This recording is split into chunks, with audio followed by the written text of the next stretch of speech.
Hi, everyone, and welcome to the Sam Dever Podcast, episode 35. In this episode, I speak with Joel Cocciolone.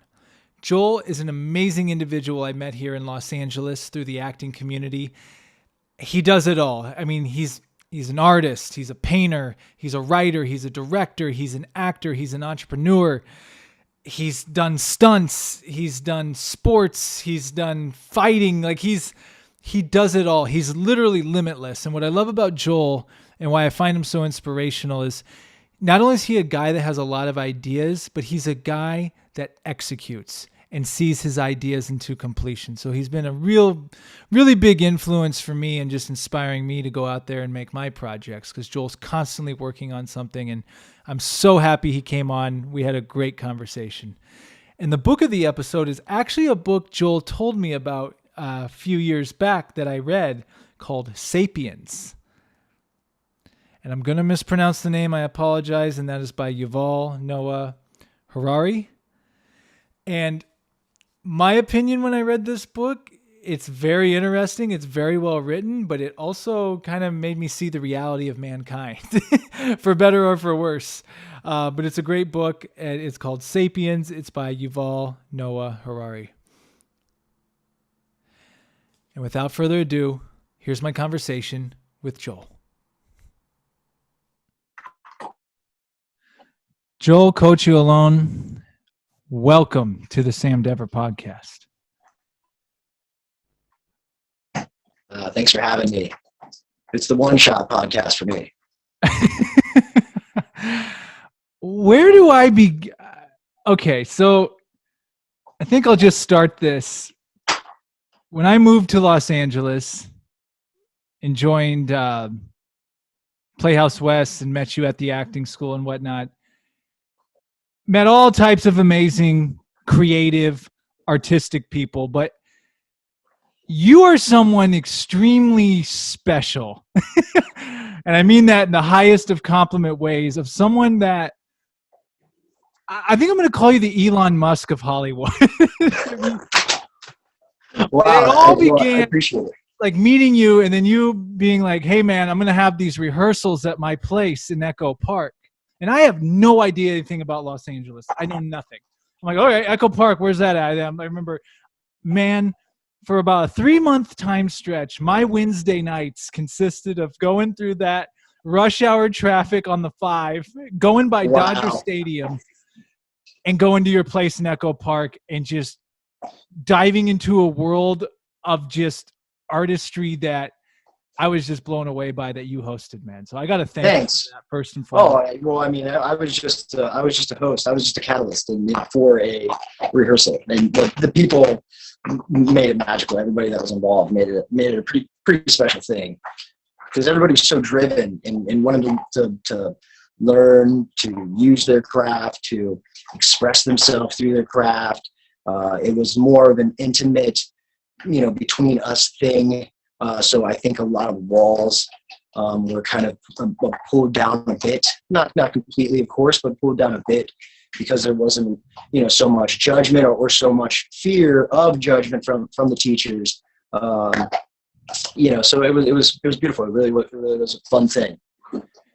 Well, yeah, no, exactly. And then also just you yourself, like going into your place, and even now, for those listening, I mean, I wouldn't have expected anything less. I mean, you're a brilliant artist, painter. Thank you. You were actually my first art show in LA. You were the first art thing, quote unquote, that I went to. You did a show like downtown, I think it was, or yeah, we did an art show. I think there was 3 of us all together.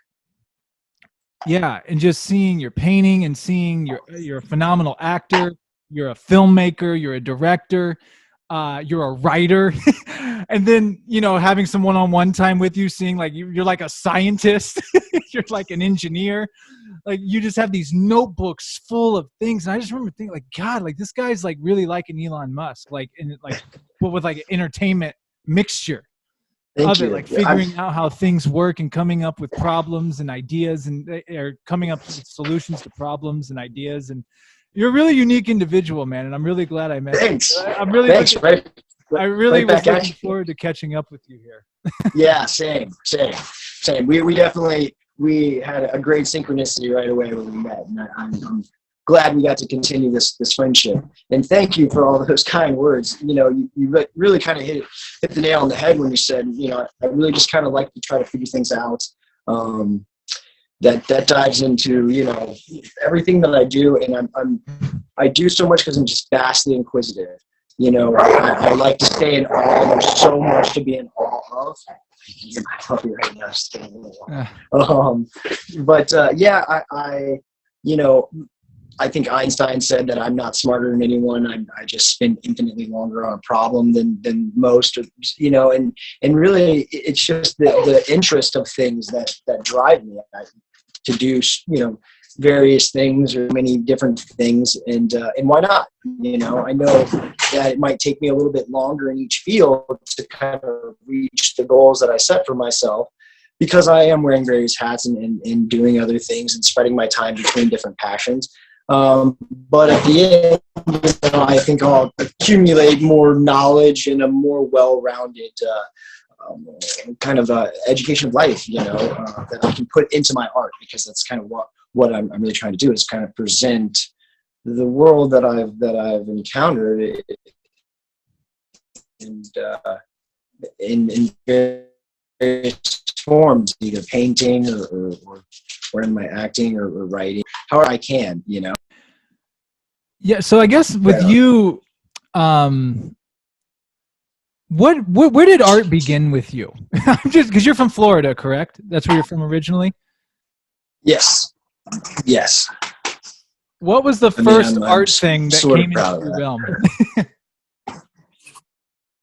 Oh, wow. Well, art has always been a part of my life. My mom's an art teacher. She's retired now. And she's a phenomenal artist. And my dad is also an artist. But my dad is also a builder, architect, engineer. And so you kind of really see a lot of both my mom and my dad in my art. A lot of like mathematical angles and kind of expression, vibrancy, it's kind of my mesh of art. But early on, I really like to sketch things that I saw that interest me. I would carry a sketchbook with me everywhere, and neither my mom nor my dad really ever kind of pressed me to do anything. They both kind of just let me find what I liked and kind of pursued it on my own, and would help me, of course, as good parents do. But I think the very first thing that I can really recall that really got me kind of like, oh, I think I can do this pretty well, is I sat out in my driveway in my porch area and just sketched my whole porch area. Over time, I would sit out there and come back and sketch all this out, and it really turned out well. And then I won various contests as a kid, art contests in school. I probably won every art contest there was in school. And then as I got a little older, I really was kind of feeling limited with my visual art. I wanted to say more than I was having the scale to do in these paintings or pictures that I was drawing. And then I started to find an infatuation with words and just the depth of language and linguistics in general. And then I started, writing poetry and then writing stories and trying to tell kind of, bring my paintings to life and tell the story of before and after and of that painting itself, and where the idea came from, if it was, an abstract or expressionist type piece. And then of just kind of grand scale. I was obsessed with Lord of the Rings. The very first kind of thing that I read of a larger scale, my dad had this beautiful set of the Lord of the Rings leatherback books with like sketches and of the maps of Middle Earth, and I was just blown away by the scope of the story and just building these worlds, and it was just pure freedom. And I really was enthralled with that idea, and just kind of that's what I knew I just wanted to do a lot, and why not? Yeah. So okay. So then where did I just remembered that you do stunts and you do like fighting stuff too. It's like the list of your skill sets is like unlimited. Thanks, um, thanks. so what got you into like film acting in that whole realm in that moment and eventually Well, bringing you to Los Angeles? right on. So I was always an athlete. Yeah, I played a bunch of sports, primarily baseball, but I was in all kinds of sports growing up.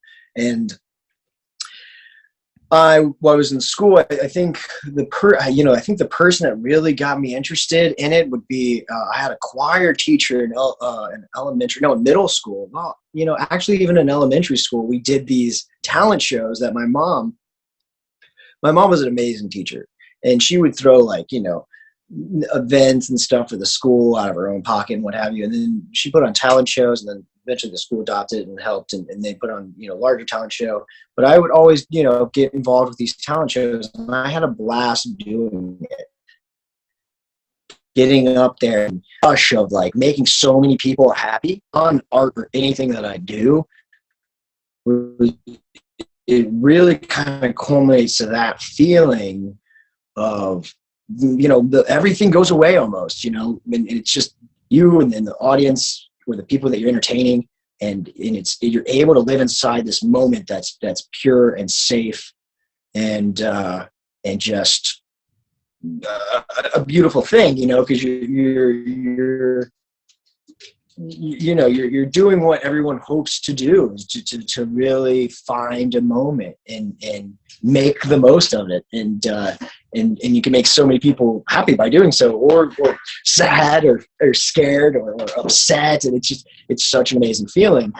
And I would do that when I was young, and I just really liked it. And then in middle school, really kind of started to flourish within sports. I was in choir, and I had this choir teacher named Miss Corsi, and she put on these plays, these musicals, and that were for the school, and all the kids would basically audition, get parts, and I played Daddy Warbucks in Annie, and oh my gosh, I just had the greatest time, portraying this character, even at a young, I was in middle school playing this old man, Daddy Warbucks, but I had a blast, and it was well received, and I knew that I just always wanted to act, to play these people, because you got to just investigate other like ways of living and views of life, and the whys is basically what drives me in life, is basically the why of everything.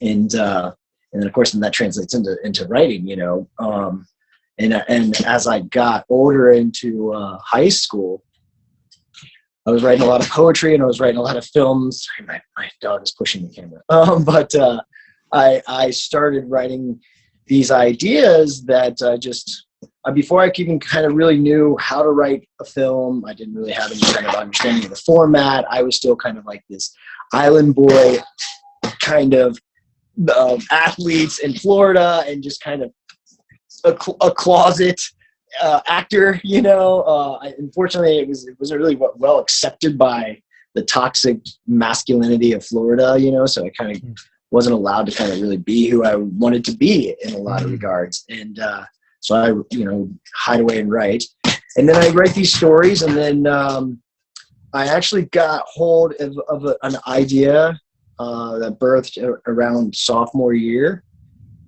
And it was a film idea that was kind of like, has this not been done? Like, and literally I've never let it go. It's been my driving force, basically my whole life, for almost 20 years now. I've been writing this one epic trilogy that I was able to leave sports because I believed in it so much. Anytime it gets dauntingly hard here, I just lean back and going, I've had this idea for so long. I've been working on it for so long. I have to bring it to life, because I believe in it so much. So even through high school and going through college and into minor league sports and stuff like that, I knew I was going to always return back to writing film. Hold on 1 second. River, do you want me to go get a bath?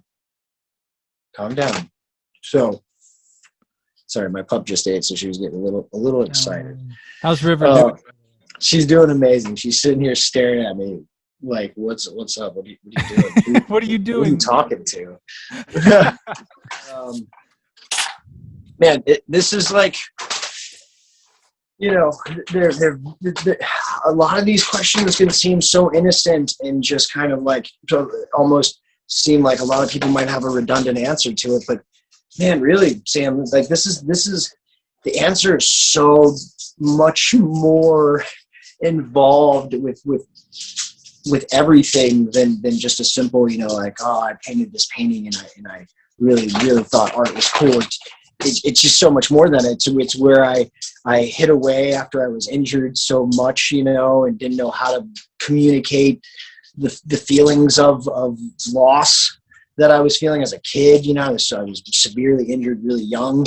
And so I felt like I had to catch up, and just a lot of emotions and being confused and kind of who I am, like in this world. We're all products of our environment, and I grew up in a very interesting environment, you know, in Florida, the Gulf Coast, in Bradenton.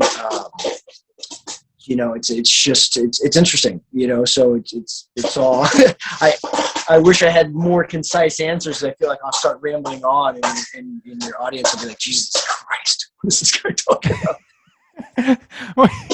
Well, it's, as you're talking, and that's another thing I was going to bring, like, and you've actually taught me this, because I feel like I've had similar projects of my own, but like you're one guy, when I came across you, when you get an idea for a project, you're doing that project. Oh, it may not happen tomorrow. Some may happen tomorrow, but I could tell with you, and I've watched you do it now with a couple, like for example, your movie Runner that you did.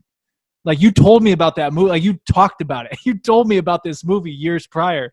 Yeah. And then you went and you freaking did it, and it was amazing. So thanks. So it's like there's one thing with Joel. I'm like, no, when Joel says you're an executor, like you execute. Like, yes, you have the visions and everything, but there's a huge difference between having a vision for something than actually following it through and carrying it out and producing it. I think that's the absolute difference. You know, I mean, ideas are a dime a dozen. You can have an amazing idea walking on the street. Everybody can have them. Anybody can have them. You know, it's really the execution, going through the painstaking process of, you know, putting together, you know, a film.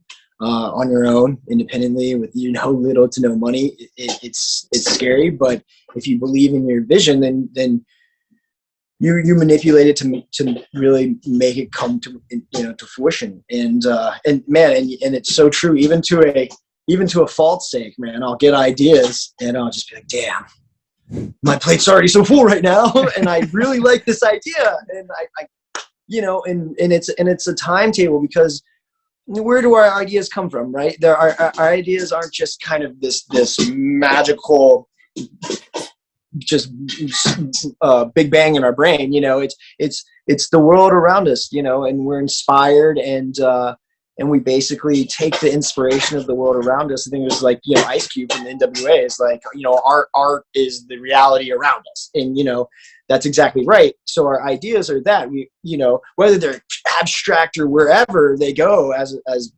grand as they might fly, there's still sparks from somewhere in reality, something that we've encountered or seen, and taking these ideas, it's timely, right? So, you know, oh man, I had this idea because of something I was inspired by. So you know that it's almost like on this timetable. Either it's a good idea and someone else is going to, you know, exploit that idea, or it's, you know, the concept's going to pass, and it's going to be kind of a moot point where, you know, it's like, yeah, we, you know, nothing really cool about that. It's been done to death, you know, or something, or done in so many different ways. So you really, if you have an idea and you believe in it, and you believe in yourself, and you really just kind of got to do what you have to do to bring it to life, and then face the either the reward of it or the consequences of it, to learn from it, you know, so you can do it again, you know, in a more efficient manner. So, it's almost like I make a lot of these films, these short films, and and I'm not like making a perfect film by any means right away. I'm learning how to fail so many times so I can make a film that I feel is like, after all these things and all these little trials and tribulations, I think I now have a good grasp on it, So, yeah. And it's really fun to basically do all these things. It makes you more relatable. I would think the purpose that we're here is to be able to communicate, like statistically we're here to either entertain or be entertained. And that's such a relatable thing between us as people and society. So to be able to be more relatable to so many more people by doing all these various things that I do, I can then put that into my art and then try to tap into more people within my art, so more people appreciate it or understand it or get something out of it, which I guess is the point. Yeah, well, you remind me of that was beautiful. You remind me of I believe you had told me, your father had told me this, correct me if I'm wrong. It was that when we were at the Echo Park Lake, and it was something along the lines of, you don't come to Earth to sleep on the couch. That's right. That's right. Is that what it was? It was something like right. that. That's exactly right. You're not here to sleep on the couch. You're here to get to work, to check it out, to walk around. I mean, just you almost have a responsibility to do so if you can, It really is almost like a simulation. It is truly what you make of it. It's just decisions, self-discipline, taking the situations that are given to you that are out of your hands and really trying to make the best of them. That's why there's so much stuff to do. Yeah. And now with the internet, wow, you can learn anything. Yeah, absolutely. And I'm finding this point too, is like, do you have hard decisions or like not pursuing something? Like there's some things you have ideas for, but you're like, I don't have the time, or I just don't want it. Like, how do you pick? Every day, I battle it every day. It's a constant navigation, right? Life isn't segmented. It's all just kind of happening at once. And really at the end of the day, it's about basically doing the ones that you feel you can accomplish most efficiently, and basically compartmentalizing your time along with the time that you're involved in, meaning the reality that you're living within, kind of like I said, everything's has a timely, kind of like a time limit, expiration date almost. I don't want to say expiration date because you can always, retool and basically manipulate your ideas to fit any time. But yeah, it's really, honestly, the blunt answer is finances, right? Yeah. I can't give you some kind of, whatever is making me happiest at that time or what I think is going to work. Fuck all that. It's basically what money I have. I'm an independent filmmaker. I'm not by any means wealthy. So it's what I can do. And then same thing with how I make films. It's ingenuity, baby. Like do what you can with what you have, and do the absolute best with what you can. Don't half-ass it. Yeah, that's so that's the true answer. Whatever I can afford to do. Yeah, and I think I'll go along with that too. It's like because I'm sure in your mind on some projects, it's we need this, we need that, we need all the bells and whistles. But then you do look at the budget, and you're like, okay, maybe I can't have this, maybe I can have that, but I can have this, this, and this, and tailoring that and altering that, but still getting the project done. Right. It just may not be at the scale in your mind that you thought it was, but maybe sometimes it actually works out for the best anyway. Well, there's a couple ways. There's like a couple ways I approach that. So, with some of the short films that I've made, and not at all have I thought on any kind of scale of like, this is what I need. We actually have kind of approached the filming going, this is what we have. No money. We have a camera. These are the people we can maybe call and get a hold of. Let's rent a hotel room and get inspired by the aesthetics of the hotel room. I'm going to get drunk and in a scene, and I'm going to just start rambling in my, and whatever story starts popping out, we're going to kind of just run with. And it's all kind of just a creative process of, okay, this is what we can make with with the no money we have. And then when I'm writing something that I'm going to make, and it's going to be like a planned out production, I do then first write without any kind of constraints. The full idea, hey baby, that's my puppy. The full idea comes out first. And then I start to dial back with knowing how much money I can spend, and as an independent filmmaker, I really kind of yet to have, anybody give me any kind of money to make any kind of like big projects.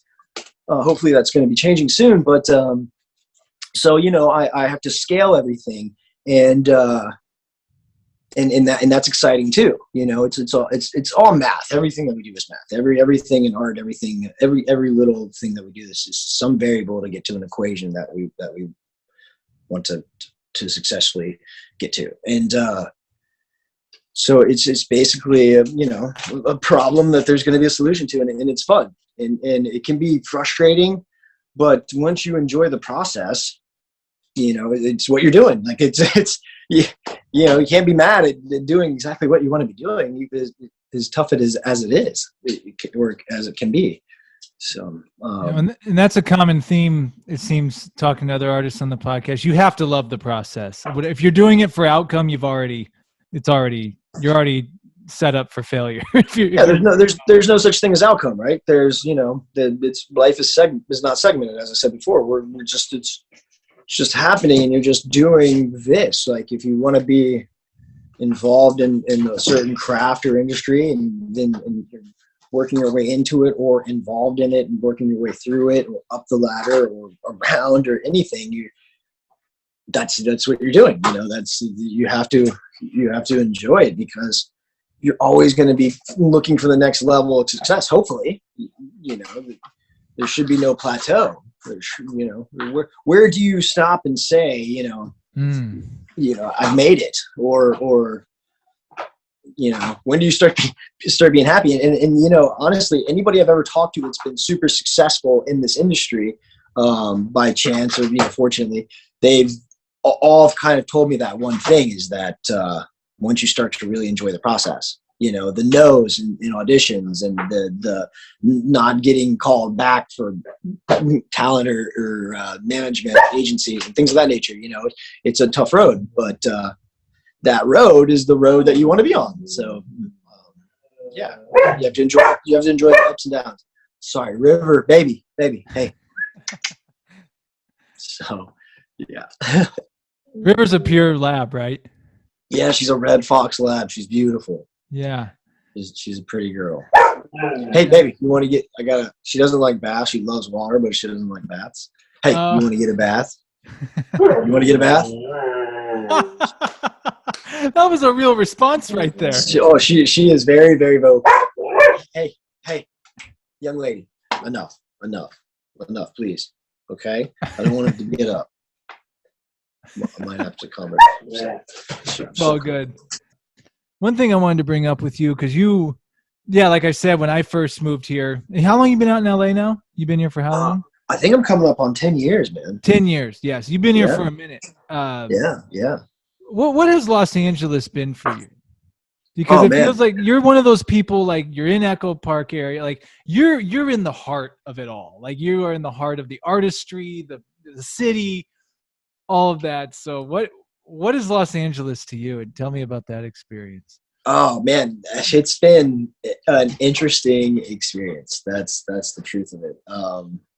From getting here, and basically still being homeless and living in my car and experiencing that side of things, living in my car here for a few months, and 3 months after traveling and living in my car for like a year to get here. That was interesting, because I had never really encountered like, such a homeless situation, as in LA. I saw it as I drove across the country, and I was in so many states, and it's bad all over the place, but it was something else here. So I got to kind of see it from that perspective of being on the streets and seeing the difficulty of, like finding bathrooms and places to park and leave your vehicle. And it's just, that was a daunting time. And then getting into an apartment, the first place that I lived was in kind of like the Hollywood, Silver Lake line area, Vermont in Western area. I was still sleeping in my car with Rostam, my other pup, and I saw these two guys doing some renovation on a like a fourplex, and I was like, I'm gonna take a chance. I walked up and I was like, hey, you guys, I can do all that work.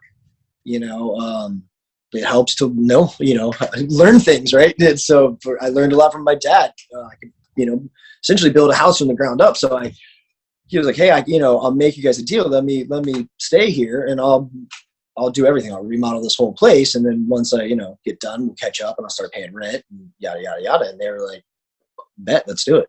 So they were great. I moved in. It was this basically shell place. I started remodeling it. Had these cool neighbors that were really kind of helpful. That was great to kind of feel the neighborhood vibe of that neighborhood in LA. And then I immediately, a buddy of mine that I went to acting school with in Florida, he took me out and he introduced me to some like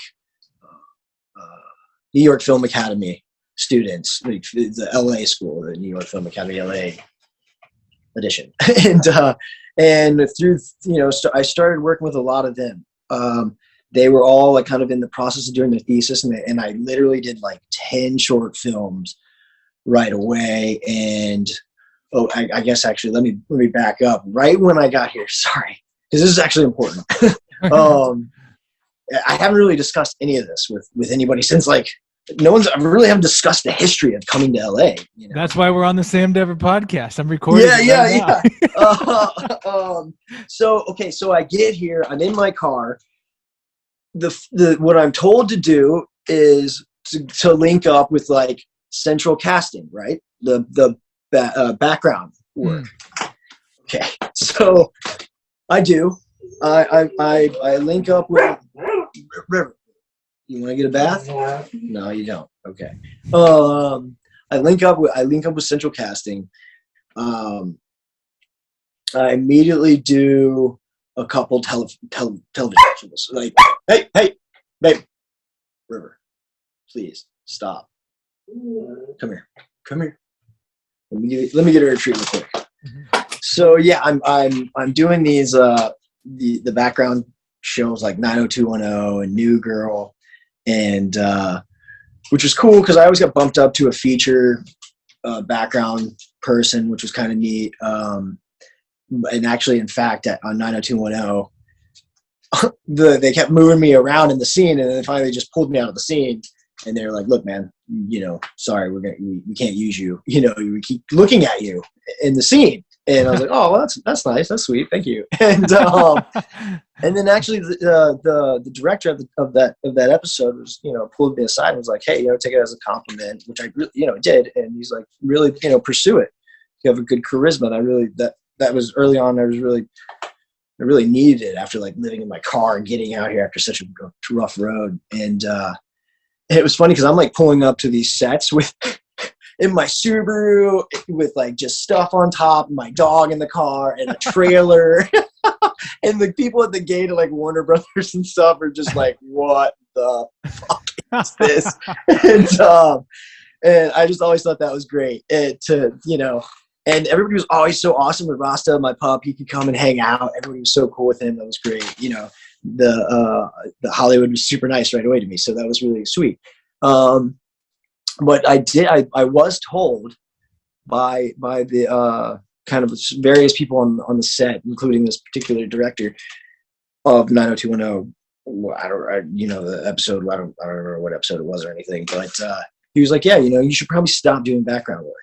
And it's like, you can go get into class here and really start to, search for an agent and a manager, and like, don't go down this rabbit hole. Basically, it's really easy to get sucked in and get comfortable kind of situation, And I was like, cool. So I did that. Yeah, I stopped doing it and then tried to just kind of focus on finding these like individuals that are like, making their own films and, start to network and yada, yada. And that's what I started to do. Then that's when I met the people making their thesis, excuse me, got involved with them and started acting in a lot of stuff for them, but kind of bit off more than I could chew. I was so excited and just kind of was like doing it, just kind of taking too many parts and really wasn't like, focusing on any one role really well enough. It was just the ego was just kind of running rampant, like, oh, I'm going to do all these roles and play all these characters and, prove I'm this amazing method actor and yada, yada, yada. And I probably gave a half-assed decent performance and maybe 2 of the like 10 things I did. But just the bug was, super, super real inside of me. I had it and I really wanted to do more, but I wasn't getting the roles that I wanted to get. I really wanted to spread my wings as an actor, and I was kind of always getting casted for what I looked like, kind of typecasted as this particular person. And I just really wasn't excited about that. So I started, trying to create these characters that I wanted to portray and write various stories for them, and then started making these short films, with friends that I was making, on other projects. You kind of find your little tribe of individuals, creative like minds, that you have like creative interests that align, and you start to like kind of make projects here and there, and then if it works, you keep making them, and you have friends that come and go, and it's not anything like terrible. It's just it's always a very interesting thing. A lot of people are here to do things, So, it's kind of like life is already a series of hellos and goodbyes. So, you just try to make the best of them, and you make these friendships and you make projects, and maybe it works out and you guys, want to make more things, or maybe that was it, and I'm going to make some stuff with some other people. And it's just been this kind of like trial and error type thing. And it's been a learning process the entire time, which has been really, really fun. And then just kind of in sorry, getting a little off topic, but with LA, I got to see so many interesting sides of it. I was fortunate enough to kind of be thrown into the mix of like high society LA right away. A buddy of mine is a pretty successful actor that we linked up, and I would go to like kind of events with him here and there, and it became kind of way too much for both of us. And he ended up moving to Georgia, and I was just kind of like too much, and ended up moving into Echo Park, and really found a great group of individuals in Echo Park, various musicians and artists that I've created, projects with and friendships and molded friendships with.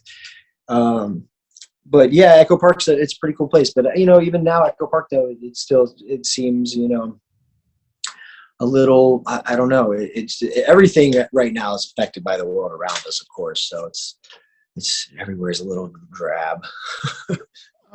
Real quick, I should have mentioned this in the beginning. I had given you the nickname the Mayor of Echo Park because when you and I went to your place one time and took a walk to the coffee shop and then took a walk to the lake.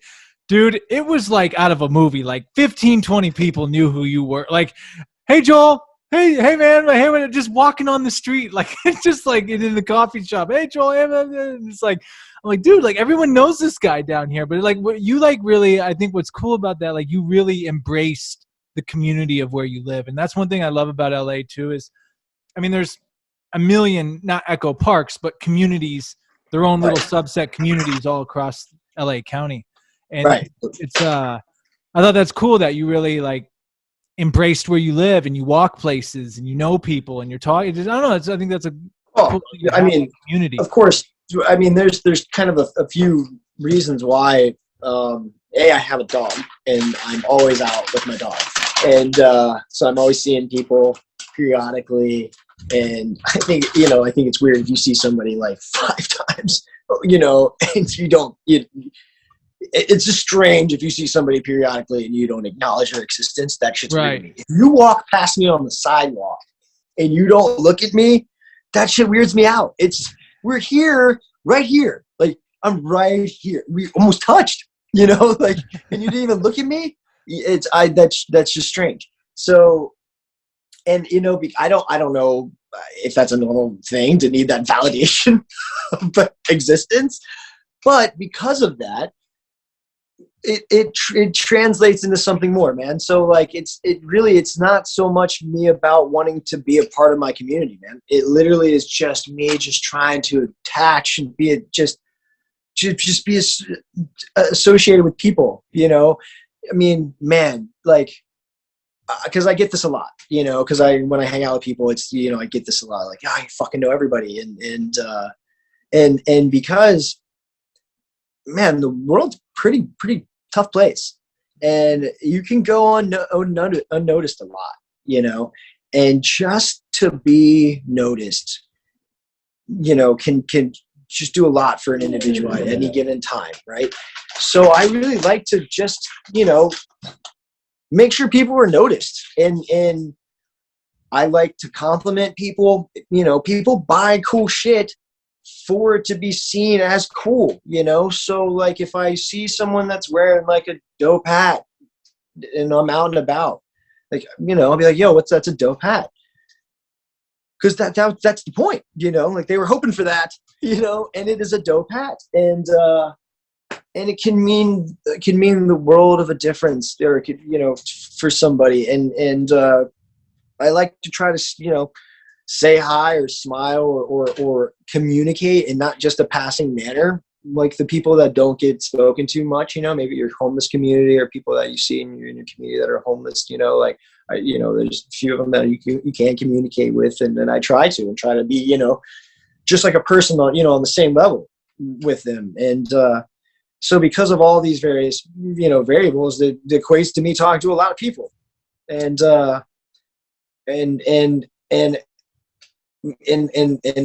at the end of the day, it's interesting because like I just talked to somebody about this today, because someone called me Mr. Rogers today of like my neighborhood, and which is sweet. And but the thing is because everyone's like, man, you're always so happy, you always have a smile on your face, and like everything's awesome, and that's not the case in my life. That's very, very far from the case in my life. My life is very tough. I have a lot of obstacles that are daunting and heavy. It's the load is quite heavy, my friend, sometimes, right? But you can't bring that energy out into the world, and put that onto other people, because other people are dealing with that same kind of, daunting situation too. And I think that Robin Williams really, kind of said it best in some, in so many words of like, I'm a comedian. I make everybody laugh because I don't want them to feel the way I do. I'm an artist, man. Like I feel the world around me, and how can you not? Like I almost live in a depressive state because there's so much to feel and to be concerned about. Like why I do so much is because I feel like I need to affect so much, and this is where I get a bit hesitant to talk about kind of stuff of this, like this, because to people it's hard to talk about, to say that you want to try to change the world, it's to first people, want to question where you get off thinking you can. And then I have to tell them I can and, and basically give them my rap sheet of why. And, and so all of this, gosh, this is getting so far off topic, but at the same time, still kind of encapsulating the point of just talking to people, and because everybody just wants to feel a little bit better, and we do that for each other. We can do that for each other, in the littlest of ways, and for yourself, it's nice to know people can count on you, or know that you'll be there for them, or know that when they see you, we can say hello. Like I'm at the coffee shop first thing in the morning, every morning, like at 6:30, and I walk by a restaurant that's right by the coffee shop, and there's these two middle-aged, probably like in their 50s, a Mexican couple that basically do like the custodial work. They clean the bar restaurant in the morning, and they're the sweetest little couple, right? And I see them every morning, and they said hello to me, and I say hi to them, and now it's turned into this thing where it's this just loud, "Hi, good morning," just yelling at me. It's like and it's this kind of magical thing, and it's something that you just wouldn't expect, like to happen just from saying hello to somebody. It's pretty beautiful. And as a writer, the more people that it's the more you pull from, man. You just catalog it. You just catalog it. These people that have these interesting things. As a painter, I do the same thing when I see these things that are visually remembering, or visually striking, and just causing me to remember them. I just catalog it. And that's where my art comes from. Is these places in my brain that I literally take these ideas and put them in particular places in my brain that I like visualize, like little rooms that I go and get ideas out of, so I can hold on to them for long periods of time, and I don't need to like constantly be writing things down. So yeah. So much I want to pull from that. That was. I know, dude. I'm so sorry. No, dude. No, this is perfect. This is what podcasting's for. Like this. I know. One shot. I very rarely sit and talk to anybody in any kind of like length about really anything other than what I'm, a project that I'm working on.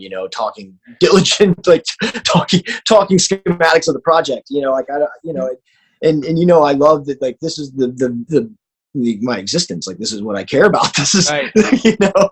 Well, no, dude, and I love this. This is amazing because I've had these conversations with you off camera. Like it's like, so this is awesome that we're able to capture this right now. And first of all, you remind me of the quote, one of my favorite quotes: "Make everybody feel like a somebody." Oh, without a doubt. Make everybody. You're one of those people. You make everyone feel like a somebody, and you're right, man. All it takes is just a little acknowledgement to totally flip someone's mood, without a doubt. Give them some confidence. It's at our fingertips too. Like we can do it at any time. Like it's without a doubt. And to know that you can, you know what I mean? It's to know that you have the confidence in yourself to, say hello to somebody and face that interaction, because who knows how it's going to go. Yeah, you know what I mean? It could go anywhere. And, but it is, man. And, along the same lines of that quote is another one that I love to live by. Joe DiMaggio, I think, said it is, do everything like it's the first time anybody's seen you do anything, and that's a good one. Brilliant, right? I mean, it's absolutely brilliant. And that's in all regards, man, so I kind of think about that and don't let them see you sleeping. You know what I mean? Like, don't, like that's, it kind of goes hand in hand, right? Don't ever let them see you slipping, like fucking get your shit together, make sure your shit's in order and be efficient, I'll add one more on top of that. How you do anything is how you do everything. Oh, without a doubt. Like that's, that's interesting because in sports, I was kind of strange about practicing, and just doing these repetitive things over and over and over, even at a young age, I would kind of like get in conflicts with my coaches. Like, this is just creating bad habit.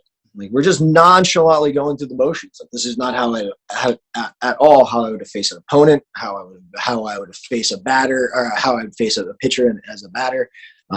So you know, that really rings true. And the same thing that we would do in rehearsals. You know, we would really try to get to the core of what we were trying to present, and not just go through the motions. You know. This is really random. Yeah. I remember, and you went through it. I mean, dude, like the first 3 months at Playhouse, I mean, the first beginner at Playhouse is extremely hard. It's extremely hard. Like, I mean, you just have to go through it for people to understand. But like, I hit this wall, like when you're like halfway through beginner, like when you're getting to the deep meaning and stuff on things. And like, right. I remember I had like 2-3 weeks worth of class where I was just getting whooped, just every class, just like, God, like falling on my face, like getting stopped, like, all right, see you next week. And then like, and I went to your place and I remember one time, like, I'm like, yeah, I just keep struggling with this. And I remember you said to me, you're like, well, let's figure it out. Like, you looked at me like, well, let's unwind it. Let's take this apart. Yeah. Let's figure it out. Yeah. And dude, it was moments like that where, and then I started having breakthroughs. It was like, so man, I'll go back to it.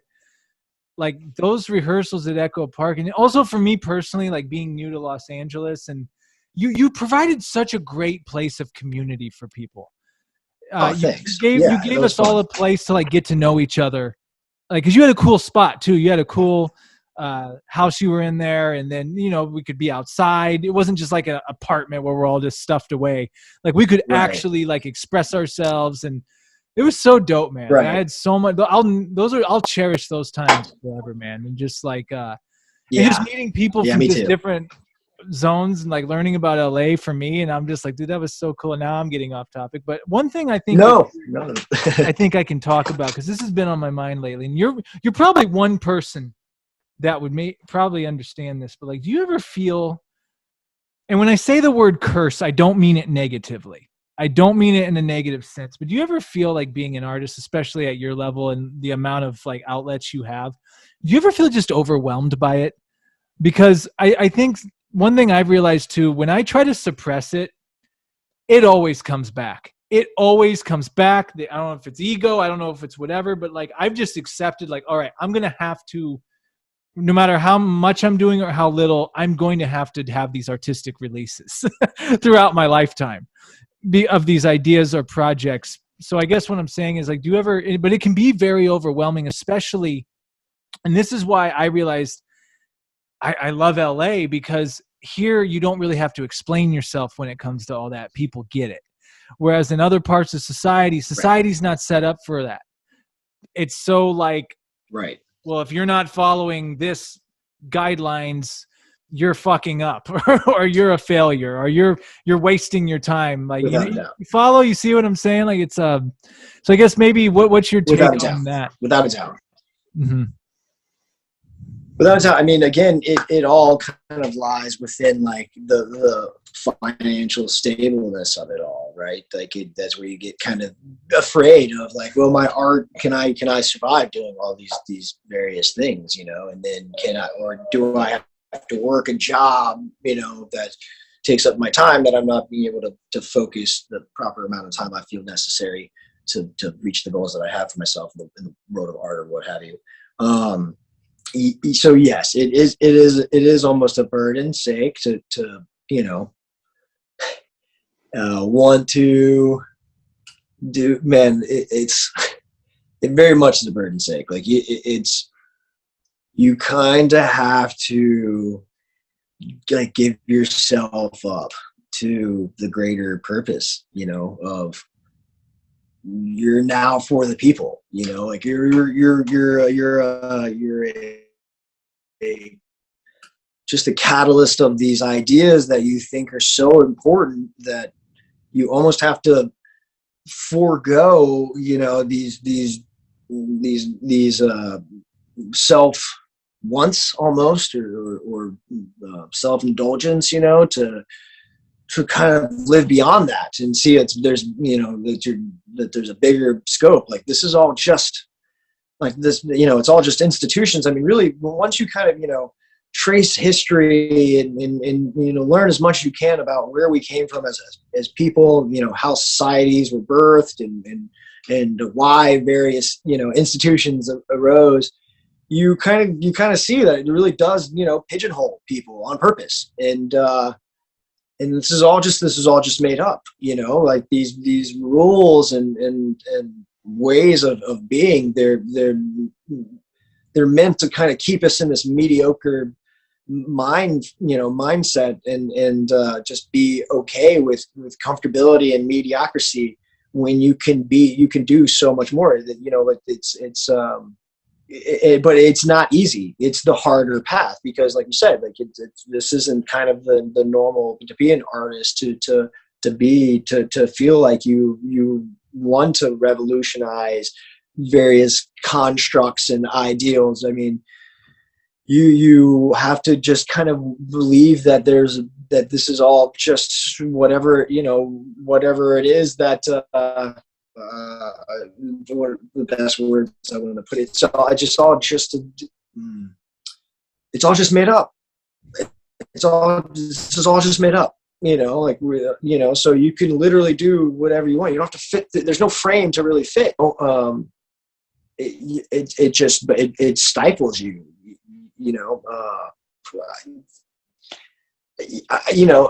It's and I had to kind of break out of that mold as I grew and know that it was okay to be, not be an athlete, to not be this toxic masculine male, to be okay with the confusion about my sexuality, because I don't believe in sexual preference. I think that sexuality is fluid. All these things I had to like learn as I grew, and know that it's all scary, but just because it's all scary because everybody else said so, so it's not, and it's not hard, it's just a lot. We just put these constructs on these ideals, and it's just excuses, man. We fall back. All these things are all just excuses. The way people live and argue with each other, it's just all excuses for knowing that this is all just what we make of it, and not doing it. So they're all just there for fallbacks, necessary, fallback reasonings, like, oh, this is the way it should be, and we have to live this way, religion, yada yada, and marriage and capitalistic gain, big business. It's all just agreed upon nonsense. So just do your own nonsense. As long as you're not hurting other people, you could do whatever nonsense you want. Well, yeah, without a doubt. At the end of the day, it's we live in such a point in time. I mean, fuck, man, we literally are like starting World War III today. Like, this is like Russia bombing Ukraine today. This is wild. I literally was just sitting in awe of like how archaic war is nowadays. It's like, holy fuck, are we really still like blowing up other people's buildings and being like, I had that same and knocking down your buildings and killing other people? It's wild, right? It's like, in this day and age, it just seems so like, really? Like, really? I don't know.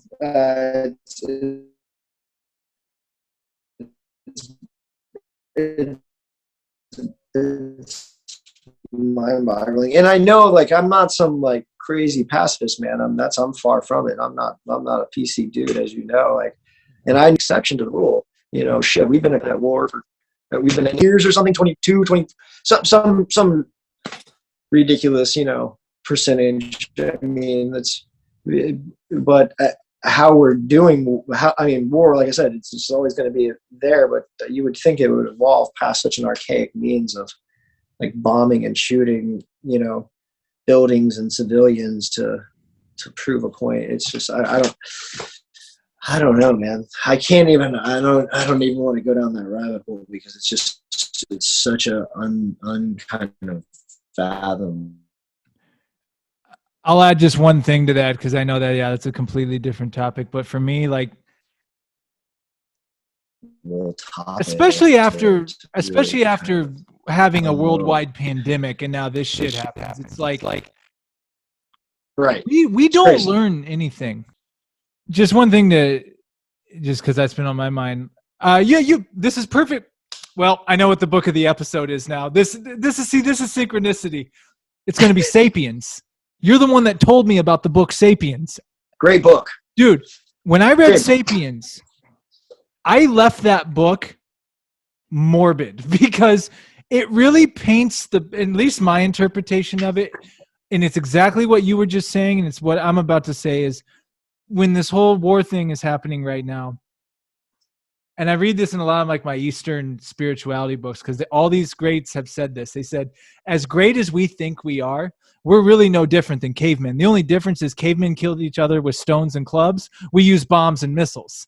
We're doing the same exact thing. It's the Same same thing. exact archaic thing, but we like to pride ourselves like we're just these amazing individuals, which we are to some extent. But it's like, why aren't we using this energy to come together and be great and phenomenal? That's like, if aliens are coming, they're just gonna wait because they're gonna like these people are gonna destroy themselves. So Man, it's like that meme with the aliens. They drive by all the time. It's like they drive by Earth and roll their windows up and lock their door. Yeah.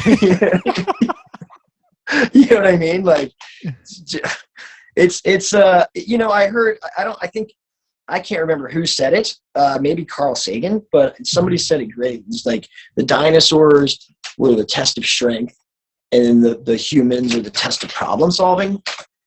And it's like, man, we really are doing a really poor job. And if I could summarize it, this is getting in like to a philosophical discussion, but bring it on.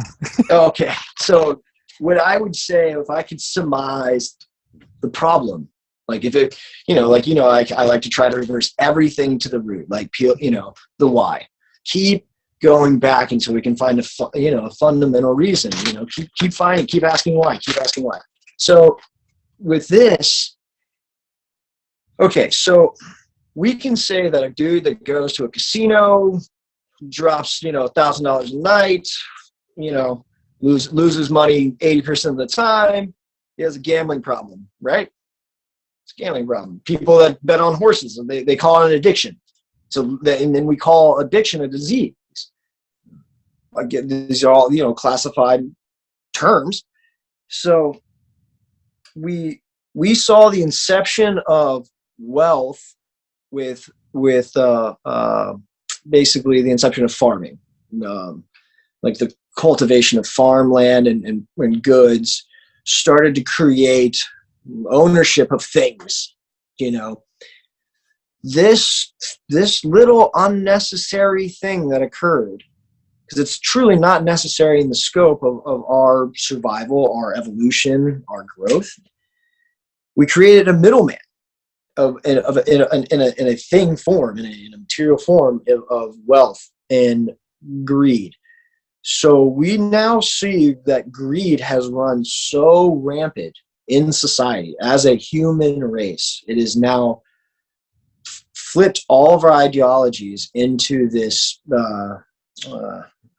obtain kind of a mindset, and our entire civilization, our human race, is sick. We essentially have allowed a disease to play out on a major platform, and we're like turning a blind eye to it. It's essentially like you wouldn't admit that you have a problem with cocaine if you had a fucking pound of cocaine or a mound of cocaine on your table. You'd be like, well, I'm having a great fucking night tonight is what's going on, because you can afford it and you have it, so that's what happened. Once there was this, like, the sticks and stones beat each other and take, that was that idea. Once it was like, oh, goods, in product,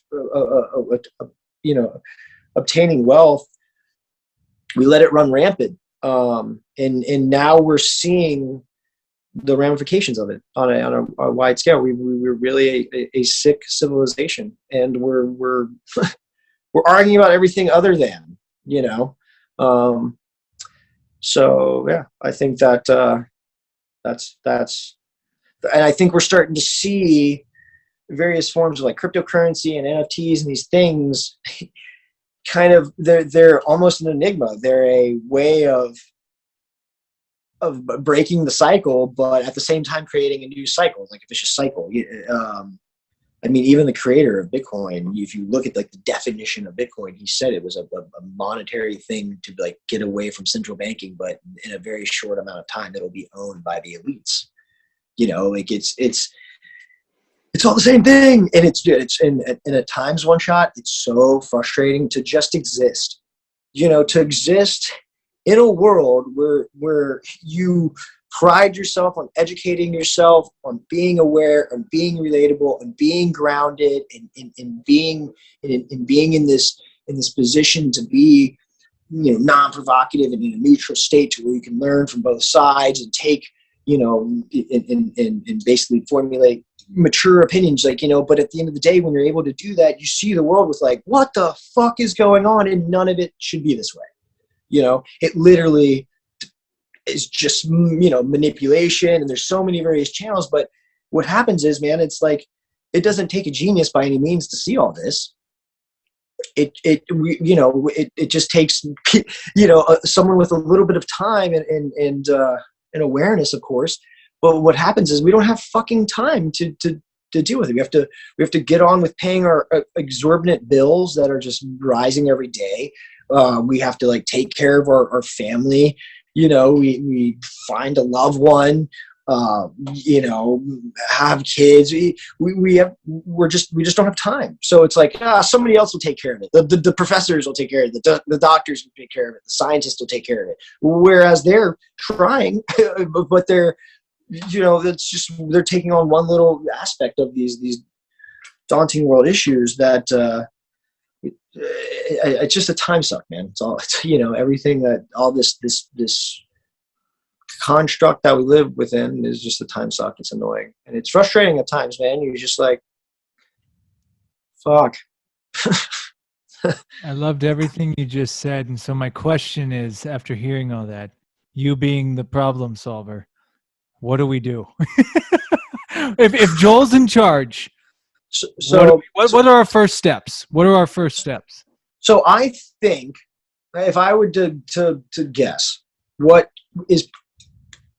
could happen, or to make it seem as easy as it could be, the internet is the great anomaly of our time, right? It is a complete enigma, an anomaly wrapped in a question, right? So reason being is because the internet allows us to be closer together by being further apart.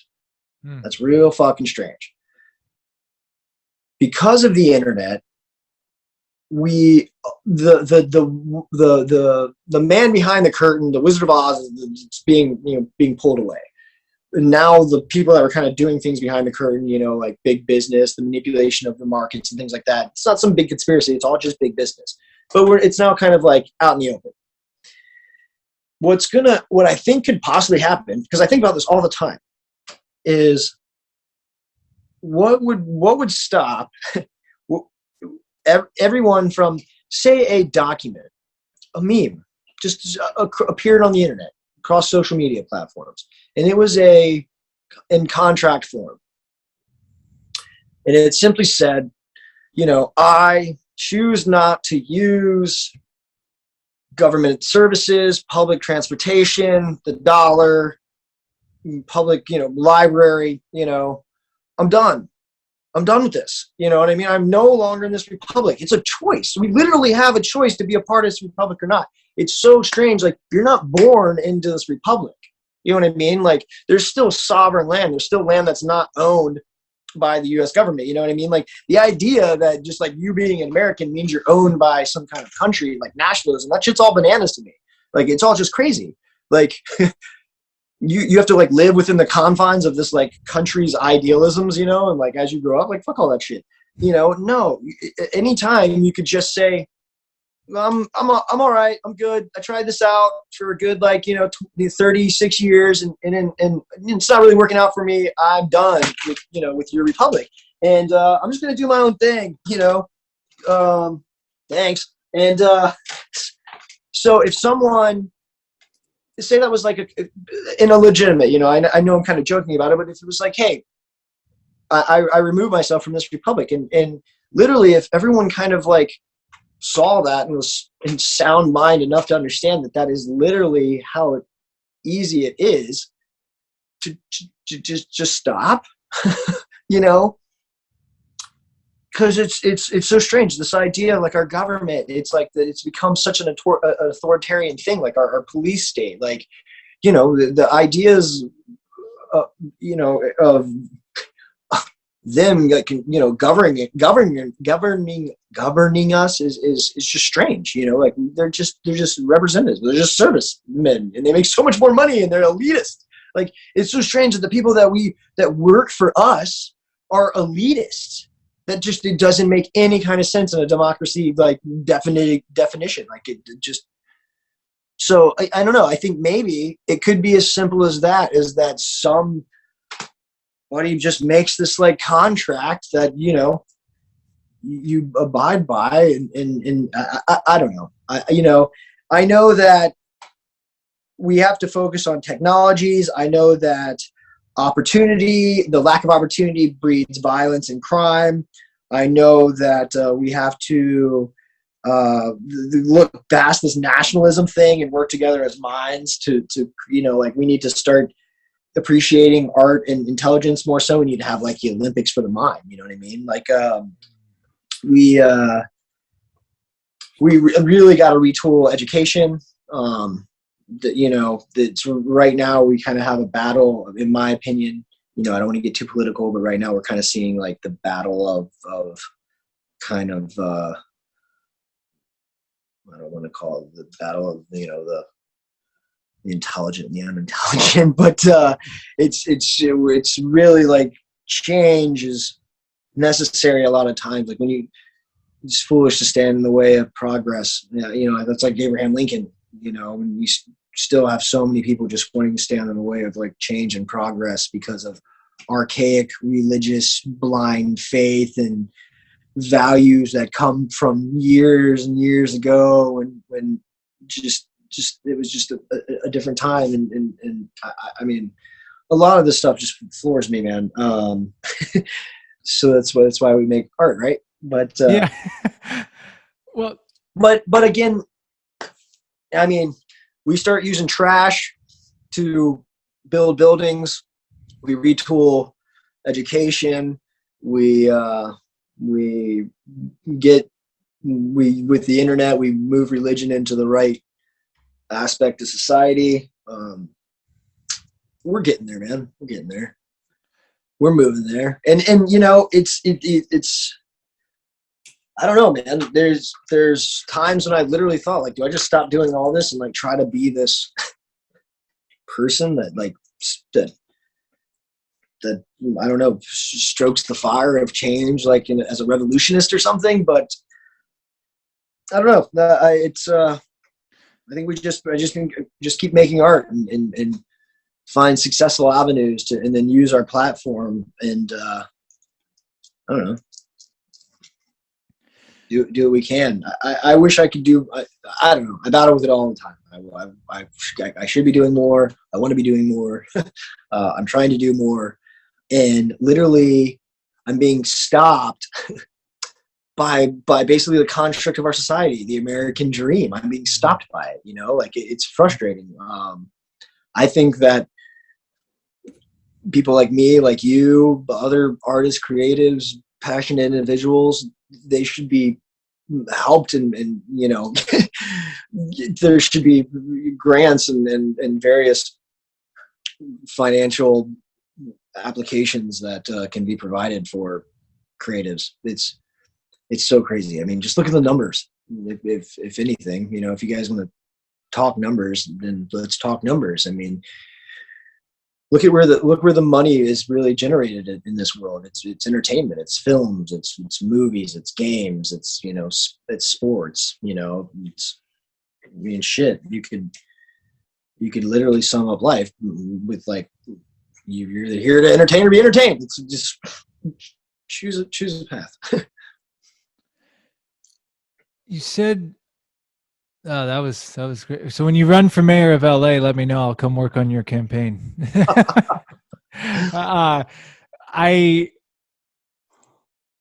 You said something at the very beginning of that, especially that hit, was we make this run.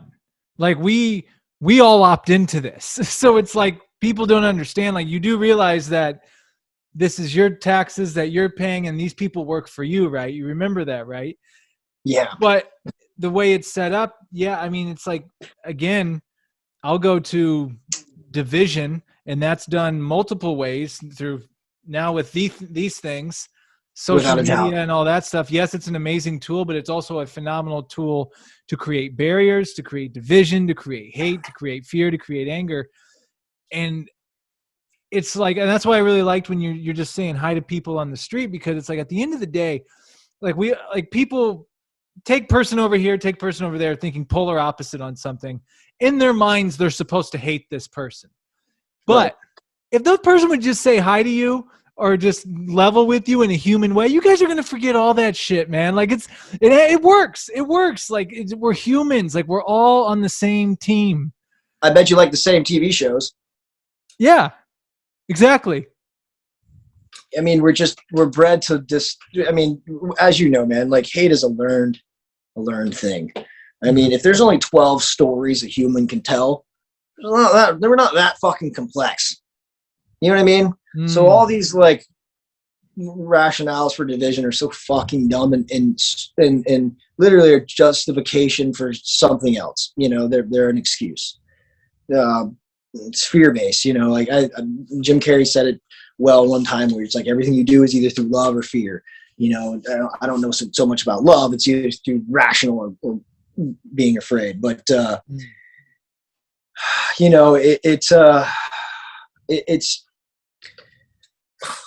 it's interesting, man. Like people want to be afraid of each other right now. Almost it's to make sense of things.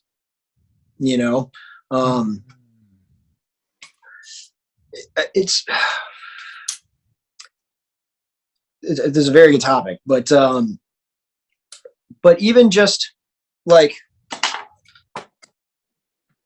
man, getting to know the like worst of people, like, okay, that's why like people love crime TV. You know what I mean? It's like, man, what's going on with that fucking dude's mind? It's always a dude, and it's always a white dude. It's white toxic masculinity. You know what I mean? Like, that's why we're the most dangerous thing on the face of the earth is because if I would give you like the blunt reason for that, why the white man, in my opinion, or statistically speaking, is the most dangerous thing on the face of the earth, would be because sexuality is so faux pas, sex in general. So it's like we grow up not feeling comfortable about it. It's this like thing that separates us from each other and levels of class and how big our dick is and how good at sex you are with like, and how much you have. It's just not talking about something. And then we think that we deserve all of these things. It just all these culminations, make white toxic masculinity. You know what I mean? So, those are the people I don't really like, but anyways, that's way off topic, but that's an interesting topic within itself that we could probably do a whole podcast on, to be honest. Yeah. Cause I think about that a lot because I was a part of it. I felt it as a person growing up in Florida. I've been on the wrong side of thoughts before, just to fit in. But yeah. I mean, at the end of the day, man, to get back to like, people to people interactions, there's a couple things about that. It's like, look how we're built. We have these two legs, these arms, these eyes, nose, mouth. We're supposed to literally walk places, move things out of the way to walk places, move things with our arms, walk places with our legs, interact with other people, listen, use our senses. understand what they have to provide that can maybe make you better. Therefore, you can take that information, walk to another person, move things out of the way, use your mouth, then speak to another person those ideas, and then benefit the culture. That was kind of the idea of the human race, right? Like, it's why we can communicate. Any kind of communication advances the culture, right? So we communicate on such a high level. We should be able to be constantly evolving. But we've stifled ourselves with like the infatuation of the wrong senses, like the things that make us feel things. We've become infatuated with the laziest ones. So pleasure makes art hard, you know, like and you know, and that's why you see a lot of these like artists get upset with the like current political landscape, and it's like, no, it's not like this leftist like just side choosing like thought. It's like, no, man, we're like, as an artist, it's almost like you're rallying against the creative class, you know, like or the creative minds. Like, no, you need to be fucking working in a factory, you know. People shouldn't be getting handouts. Like, what the fuck not? That should, like, we could literally, if everybody just decided to call Leafs money tomorrow, like, yo, let's get rid of the dollar bills. Like, how about we just call Leafs money off of trees tomorrow? And everybody goes, cool. That's it. Leafs are money now, you know? So it's like, what, dude, we could print it. You say whatever you want and have some arguments with world leaders over shit. Like, it's just, it's crazy. It's crazy. Like, oh, people want to just work until they die for other people. Man, the cognitive dissonance of the world is bananas, man. And it's sad, you know. It's frustrating because I just want to see what's best for everybody. Everybody can have so much. Like, there's so much. There's enough for everyone. There's abundance. There's enough for everyone. So much. It's so frustrating. It's so frustrating. I told someone, it was an artist friend, and look, when I say this, I'm saying this from a first world in the United States perspective. I know we have it way better than many around the world. But I'm like, you know, someone shouldn't have to work 3 jobs just to say that their bills are paid. You know what I'm saying? Like, it's like crazy. Just to survive, like just to live and have barely enough food to pay their, like, working 3 jobs. It doesn't add up to me. I'm like, and I'm with you on the whole. And look, I'm all for entrepreneurship. I'm all for reasonable capitalism to some extent, of someone that comes up with something, sells it, and profits off it. I'm for that. But I'm not for this, like you just said, like, well, you didn't work hard enough, or, you know, you just got to get it. It's like, dude, it's like everyone has a different, like, experience in this thing. Like, it's like not everyone can have the same opportunities. And look, yeah, do some people break through and make it happen? Of course they do. But there's a lot of people who don't even get that shot. And oh man, it's so finite. It's, I mean, so small, bro. The people that literally break through on their own, you know, like, I mean, I can contest it's extremely difficult, you know, and it shouldn't be. It should not be at all. I mean, and look, man, it's not some vast conspiracy. Like I said, it's just big business. If you were to climb this, you know, amazing plateau and you get to this beautiful view where, you know, it's the most magical thing you've ever seen at the top of this fucking hill, and you found this like magical staircase to get up there, and there's only room for you up there. Would you tell anybody else about that staircase?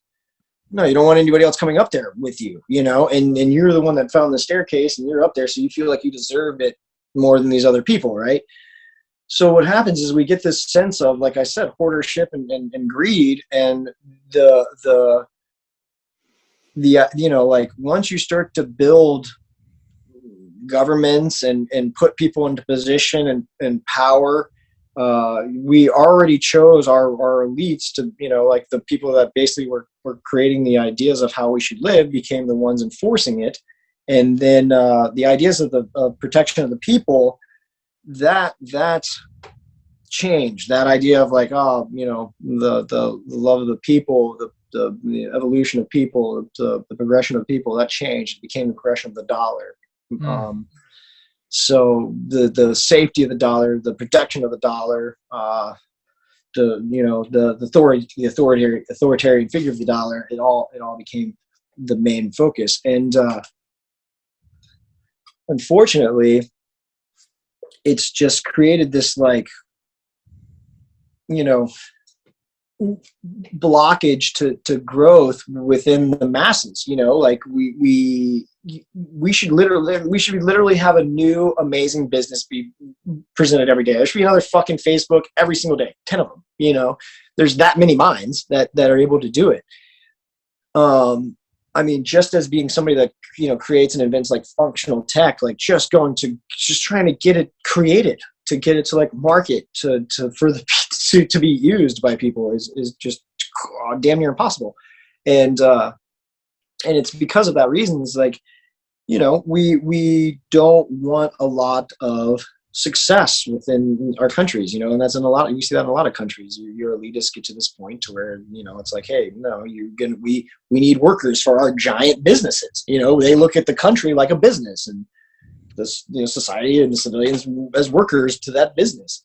And I mean, shit, dude, you can trace it back to, like, you know, Christianity and kind of putting everybody in one kind of main mindset, and it's just, it's sad. You take away knowledge, man. Knowledge is power. Shit is like, we heard it like one time said, like reading Rainbow, and it's like it should be said over and over and over and over. It's the most. It's literally it's the secret. There's a book, they call it The Secret. It's no fucking secret. It's just knowing a bunch of things. You know, like navigating your way through all of these things happening. But yeah, but you know, there's so few people that are self-made. You know, you know, even Elon Musk, you know, isn't really he's very far from self-made, and takes a lot of credit for things that I don't think he really should take credit for. But you know, that, you know, that's what drives me, and I hope other people like you and other, you know, passionate creators is like, fuck, man, you know, if it's rare, then cool. even better to break through, you know. And I think, man, this is, by the way, man, this conversation's it's as Off the rails, beautiful as it could have been. Like I knew we would it just would open up into this. This is beautiful. Off the rails. I think for me, are you good on time right now? Do you have a few? Bro, we could talk all night. One shot. I'm here for you, brother. Because you would just talk. Yeah, you're like the perfect person I'm talking to tonight, because it's like one thing for me. A lot going on in the world, man. A lot going on in the world. I'll bring it back to art real quick, and just for any artists listening. Yeah, of course. I do want to talk about more world stuff too, though. But it's what's sad to me. I think maybe one of the most frustrating things as a creative is you are going to, I don't know if look down upon is the right word, but you are not going to get some people are going to look at you like you are a failure and that you're not contributing because you haven't, quote unquote, climbed society's standard of what, quote unquote, success is. Like when people say that person's a success because they have a house, they have a nice car, they have this, but they're like you just said too earlier do they have awareness? Are they kind to people? Are they? Right. It's like none of that matters. It's like all thrown out the window. It's like, no, unless you have these things, you're a success in this life. I think that's fucking bullshit. And it's like, but at the same time, I acknowledge that, well, this is the third dimension reality that I live in. I have to play the game on some things. I do have to pay my rent. I do have to but it's just, I think that's maybe like the thing I've been thinking about lately. Cause I mean, you being one of those people of just these talented, brilliant people that I know. Like when I talk to people, I'm like, you guys have no idea of some of the people I know, like what they are capable of and their genius in this. But then so-and-so tells you like, oh, did you hear about so-and-so that's got this new gig? They make $200,000 a year, man. They're really doing it big. I'm just like, that means nothing to me. It's like, you see where I'm going with it. It's like, I think I do. I do It very much. takes a lot of mental strength to navigate that, like to like be, because it's all around us at all times. Oh, without a doubt. I You mean, know? we're geared to. I mean, we have to now make money to basically do anything. You know, you have to have this mindset to obtain a great deal of money. You know, to be successful in any capacity. You know, if in the realm of what successful is, right? Mm-hmm. But it's what I find to be successful. But my goal is to be remembered. You know, to be impactful, to change things, to be in discussions when people have arguments and debates. You know, to have a leg to stand on when I want to stand on it. So, where was I just going with that? I'll interject one quick thing too. Like, Yeah, that's the please thing. Like do. you said, like I too, like I've more as of late, because I realize there's certain things in life I want. I want a family. I have a significant other now. I want Oh, that's right. certain things, and it's like, Yeah. all right, I'm okay with adopting that. My whole thing is I don't identify with it, and I think so many people Right. identify people and label people as success, not success, success, not success, and to me, that's just like, it's so crazy to me. And like, again, like that's why I love meeting people such as yourself that see, that get it. Like we see it like, wait a minute, like you said, this is all made up. Like this whole thing is made up. Like who Yeah. says that this is the right way to live? Right. It's just a book. It's just a book that we're just writing as people. Why not add part to it? You know what I mean? Like, why not be so pivotal that you get a part in that book? You know what I mean? Like, you're just a character. It's literally just step back and look at it like a fucking giant movie. You know, like, be so impactful in some way. Hopefully not killing a bunch of people, right? Because that's how some people choose to be. You know, like they want to be involved so much that they make a splash in that way. But it's like, that's why, like, you know, there you find a lot of these like fucking crazy people, you know, or you know, highly intelligent. It's just they break at some point, you know. Yeah. But man, yeah, it's like, why not try to do everything? You know, like that's something I've like kind of set out to do. And I will say that I had like kind of a extra sense of inspiration by being so, you know, injured as a kid. You know, I was told like, oh man, you know, like it's a miracle you're alive. You gotta do all this shit. I was like, oh well, guess I gotta get to doing.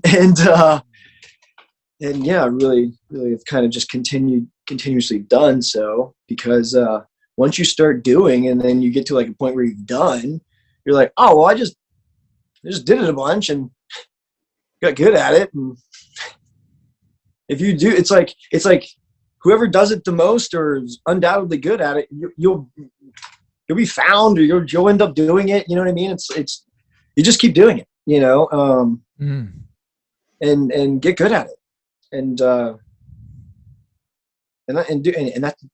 could be anything, you know. I've literally have like flirted with like, oh man, I'm gonna make the best of, you know, I'm not gonna be done until I, you know, literally in discussion as, you know, one of the greatest actors, one of the best filmmakers, one of the best writers, and shit, man. Then maybe if I'll go back and back to school, get a doctorate or something, and run for president. Like, it's all just things to do.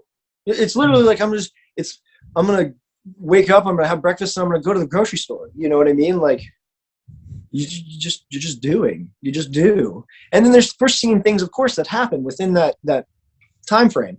Of course, that's the mystery and the obstacle of the what if. That's why you can't get too caught up in like down the road, because down the road's not, you know, it's like the cliche adages and like sayings that we all know, that they're sayings and cliche adages for a reason.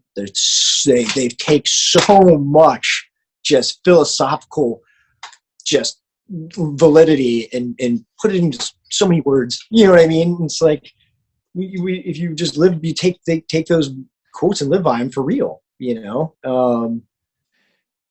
and just do. Like, you got to live in the now and make the best of now, because tomorrow's not promised, and the way up and the way down is the one and the same, and you can never step twice in the same river. And just basically just do a bunch of shit, or do one thing and do it all the time, you know.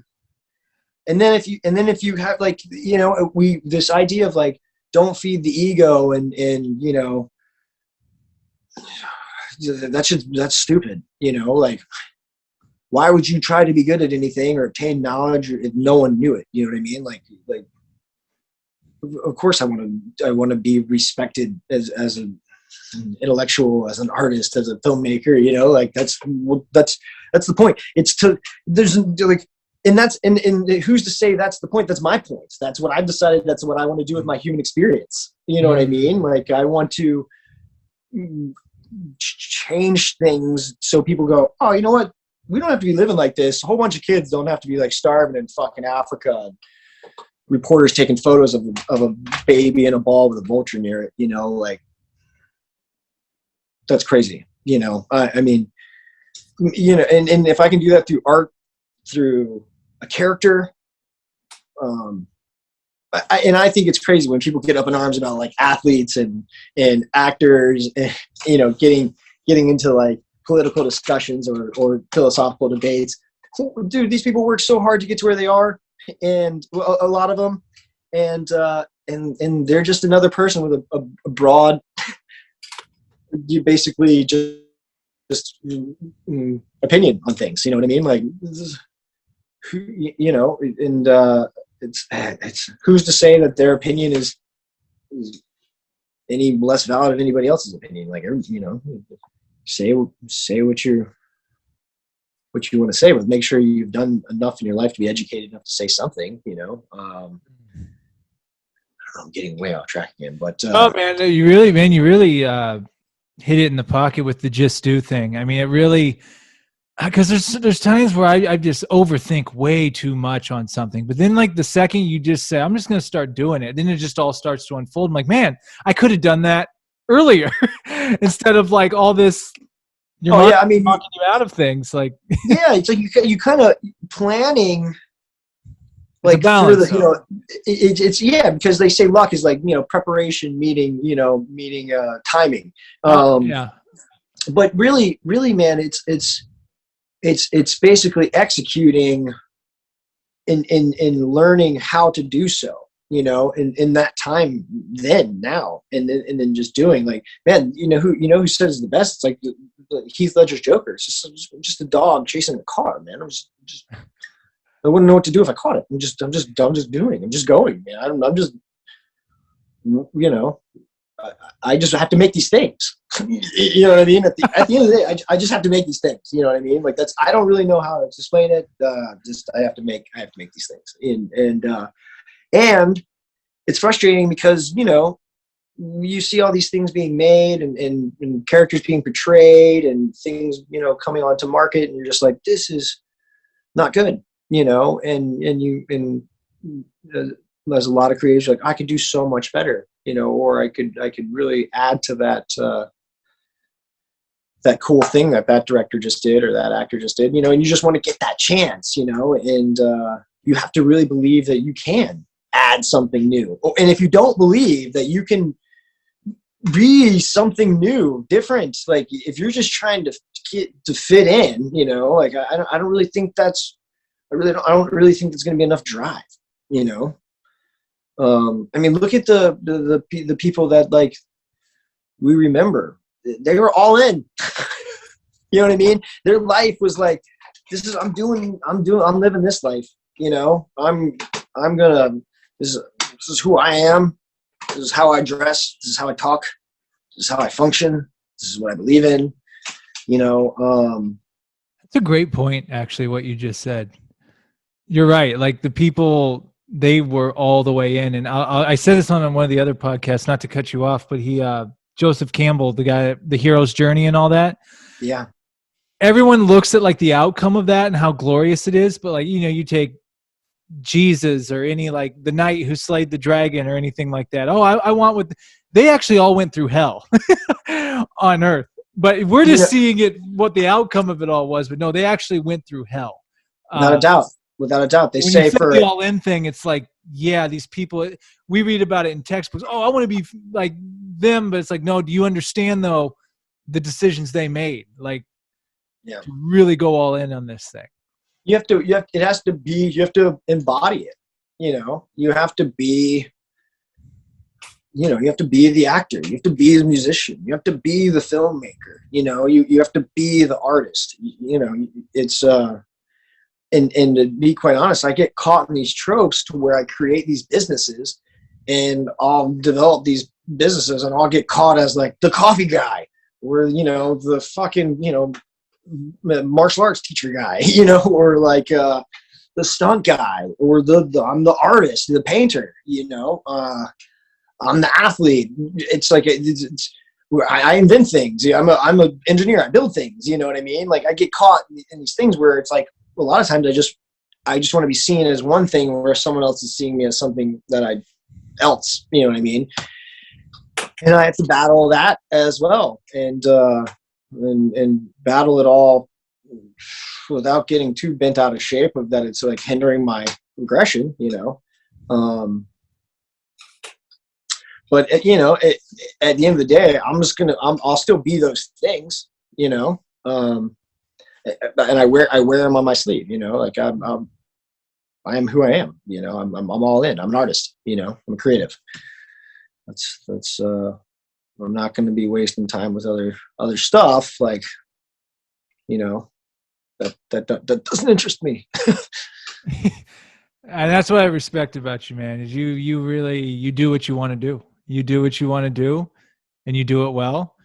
And that's the thing. What's cool about you too is like it seems like with me, or it seems like with you too, like, and I've done it before too. Like you're okay. Like some things you do, you may always do them your whole life. Some things may be short term. Some things may be longer term, but it's all right. I did that. Now I'm going to do this. Yeah. Now I'm going to do Yeah. this. Now I'm going to do Yeah. that. And some people are like, man, I haven't even done one thing yet. But it's, again, you're an executor. You do like that. Yeah. I mean, when opportunity presents itself, Mm-hmm. you can either take advantage of it or not, you make the best of it. And then you sometimes will fall flat on your face. You'll grab it maybe before you're too ready and fall flat on your face. You'll learn as you go, like I built and operated a restaurant and I had no idea how to do that at all in any sense. And it was a real struggle to do, and fell flat on my face a couple times for sure.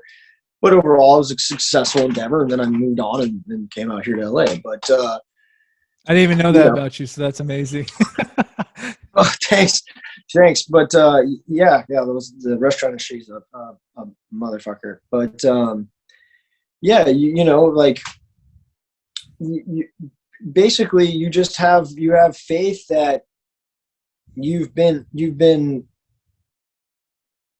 basically cultured enough that you can present something to the culture as an artist, like, make something, like a lot of times the people are like, oh man, you want to make something or paint these paintings, like all these paintings, like, do they mean things, or the films, like, mean all these various things. Like sometimes I'm just making things that like should be relevant and cool at the time, because that's like what I think might be cool at the time, or it's just a picture in my head that I think looks cool.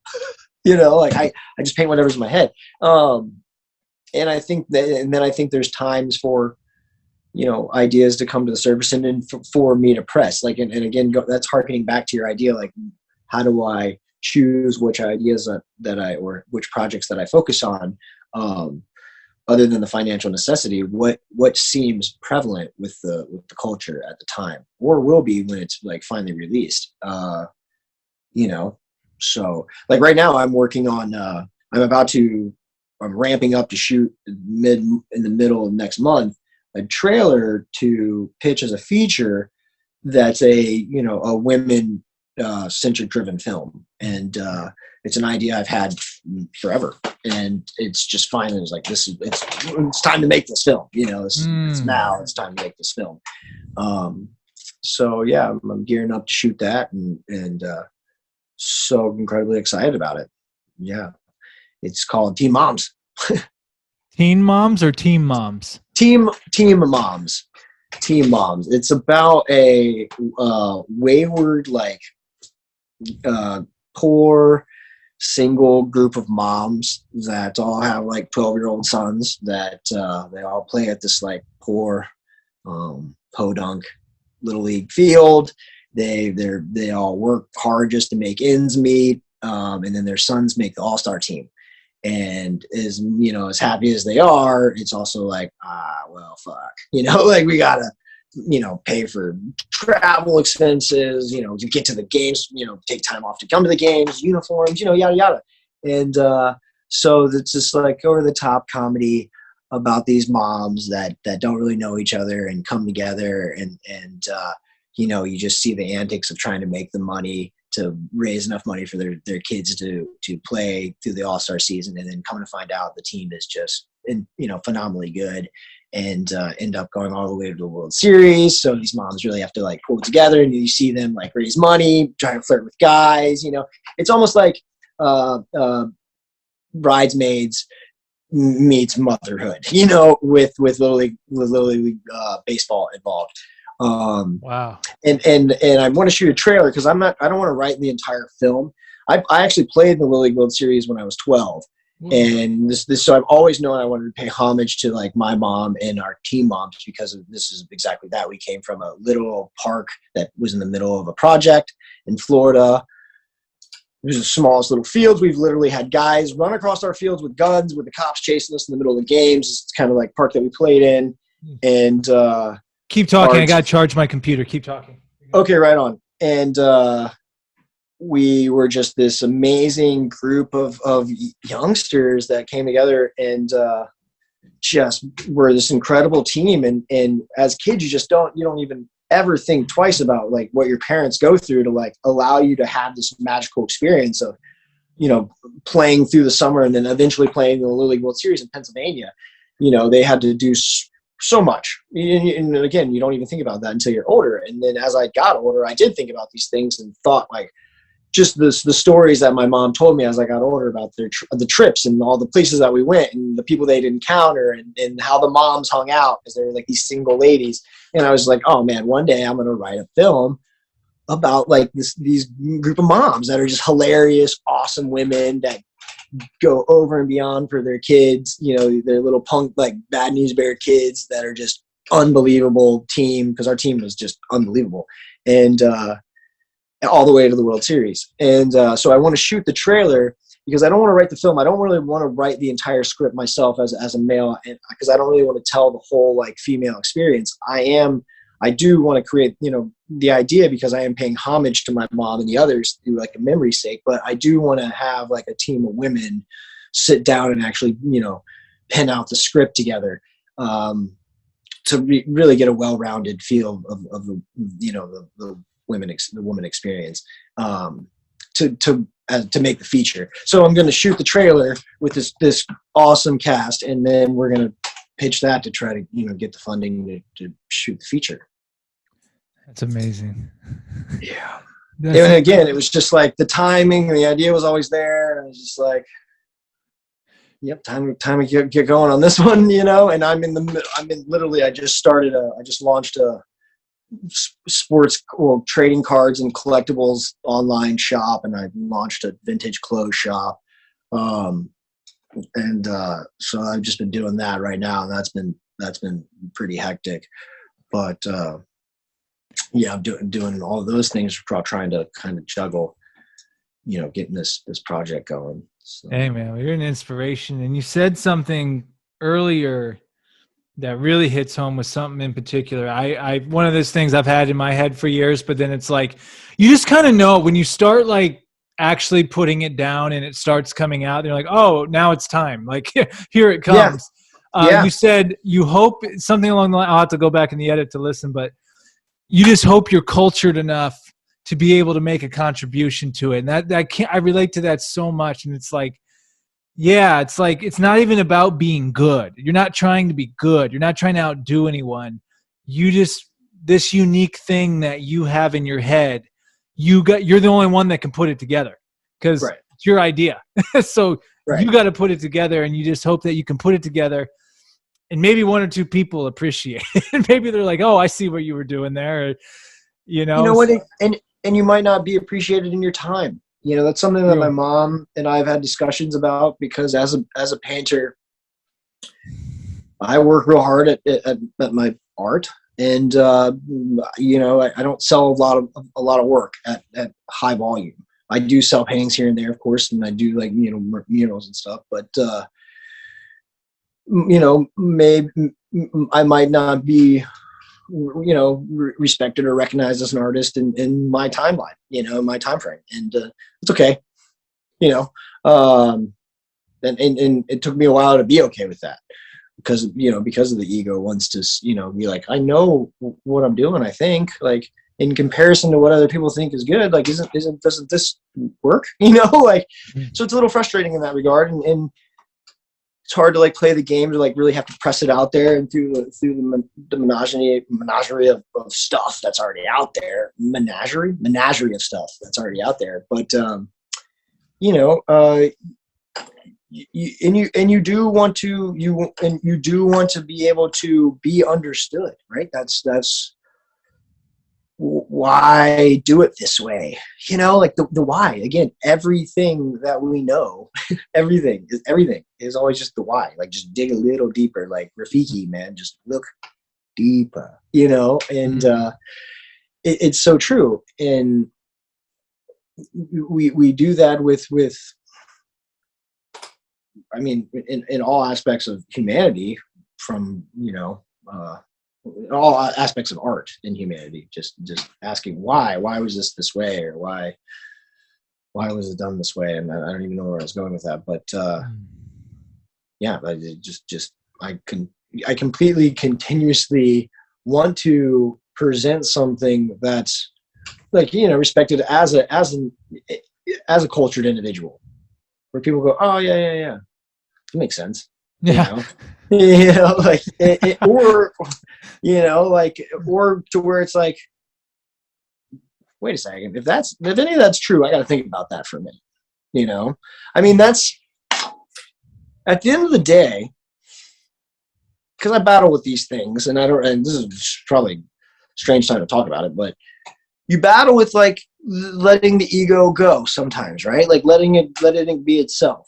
And you battle with, like, saying, okay, well, I want to make these things, and I think I can do it better than other people. So if you get the chance to do that, you better have, like, the tool belt to do it, you know. And you know, and I know, and everybody that's creative, they know what those tools are, and it's just the self-discipline of obtaining them, and then putting them to work, right? So it's again,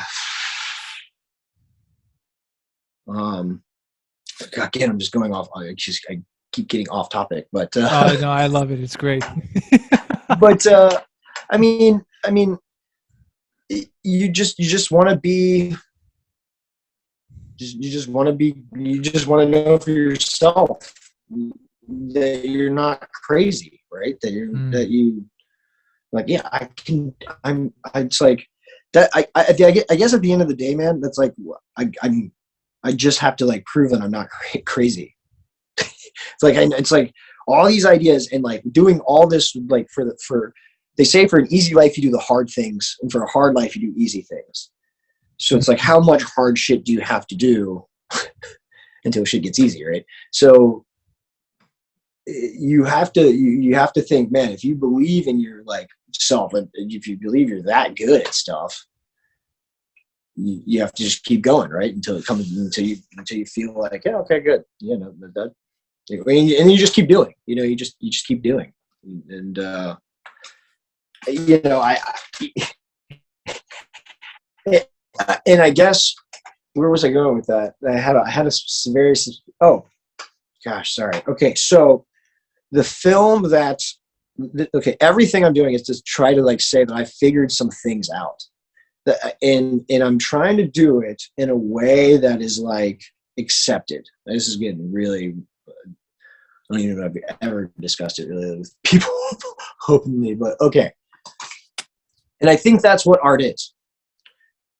It's like an epiphany, you know, like people have had like individualized epiphanies based on realizations, and they're like, oh, I have an epiphany where I see it this way, or I feel it this way, or I hear it this way, you know, and it's like, I'm going to put it out there, you know, because I think that's right, or I think that's how it should be, or, you know, or something like that.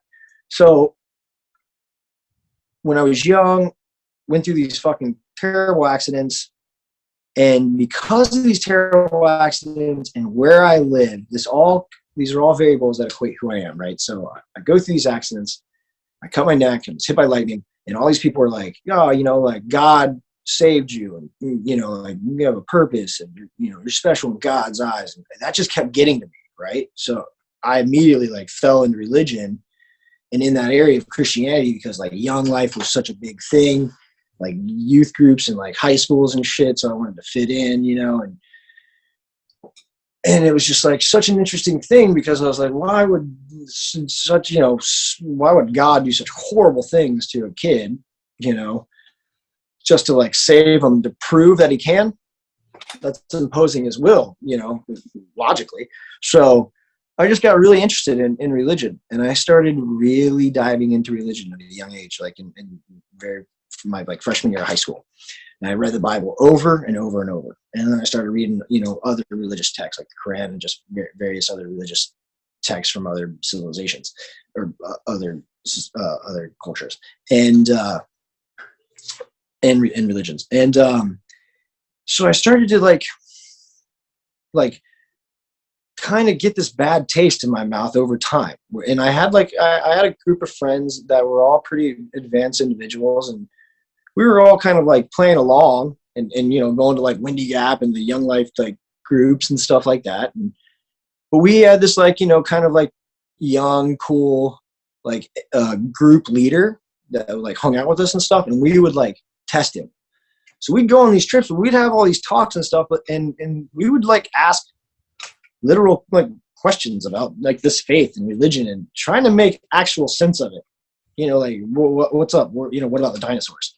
Simple things like that, to like kind of, hey man, explain to me the crucifixion. I really kind of have an issue with this. I don't really understand how that works. You know, like I get the story. I read the story a bazillion times now, but when it comes to the crucifixion, it doesn't make a lot of sense. And it's like the whole point. This is like the whole thing hinges on his resurrection. Everything. So, you know, we asked this guy over and over and over, and I ended up like having the crucifixion tattooed on my back because it was such this thing that didn't make sense to me, right? I just didn't get how this whole story, there was a couple things that stood out in the Bible. We're going down a rabbit hole here. Okay. But I'm ready. so I you know, I continuously asked about the crucifixion, and then like this one particular thing in the Bible about Jesus himself. And eventually by like kind of ruminating on this, and then like looking into history, and then kind of finding the roots and the origins of, you know, and when the Bible was incepted and by who and what region of the world and what was going on at the time and other religions, you start to kind of see the stories for what it is, right? You kind of put it into place in reality. But the story of the Bible had, you know, such a huge story, but I was like reading it like differently, I guess, because something was sticking out to me. And that one thing stuck out to me so much that it just like wouldn't leave me alone. And then eventually it turned into a what if I just take this one thing and change the variable, the whole story changes, right? So I started writing this story that I discussed with one of my really good friends at the time. And I was like, what if you, like, these two things that were really bothering me about the Bible. I was like, what do you just take this story and flip these couple things, you know, and add this what if because of where we are now with our scientific advancements. And it was this like story where, you know, anytime I discussed it with my buddy or my friends, are like, Jesus Christ, it's an amazing fucking idea, you know, like even at a young age, like that's cool. So I started developing it, and I was like this makes a lot more sense than anything that we know, and it's just a fun story.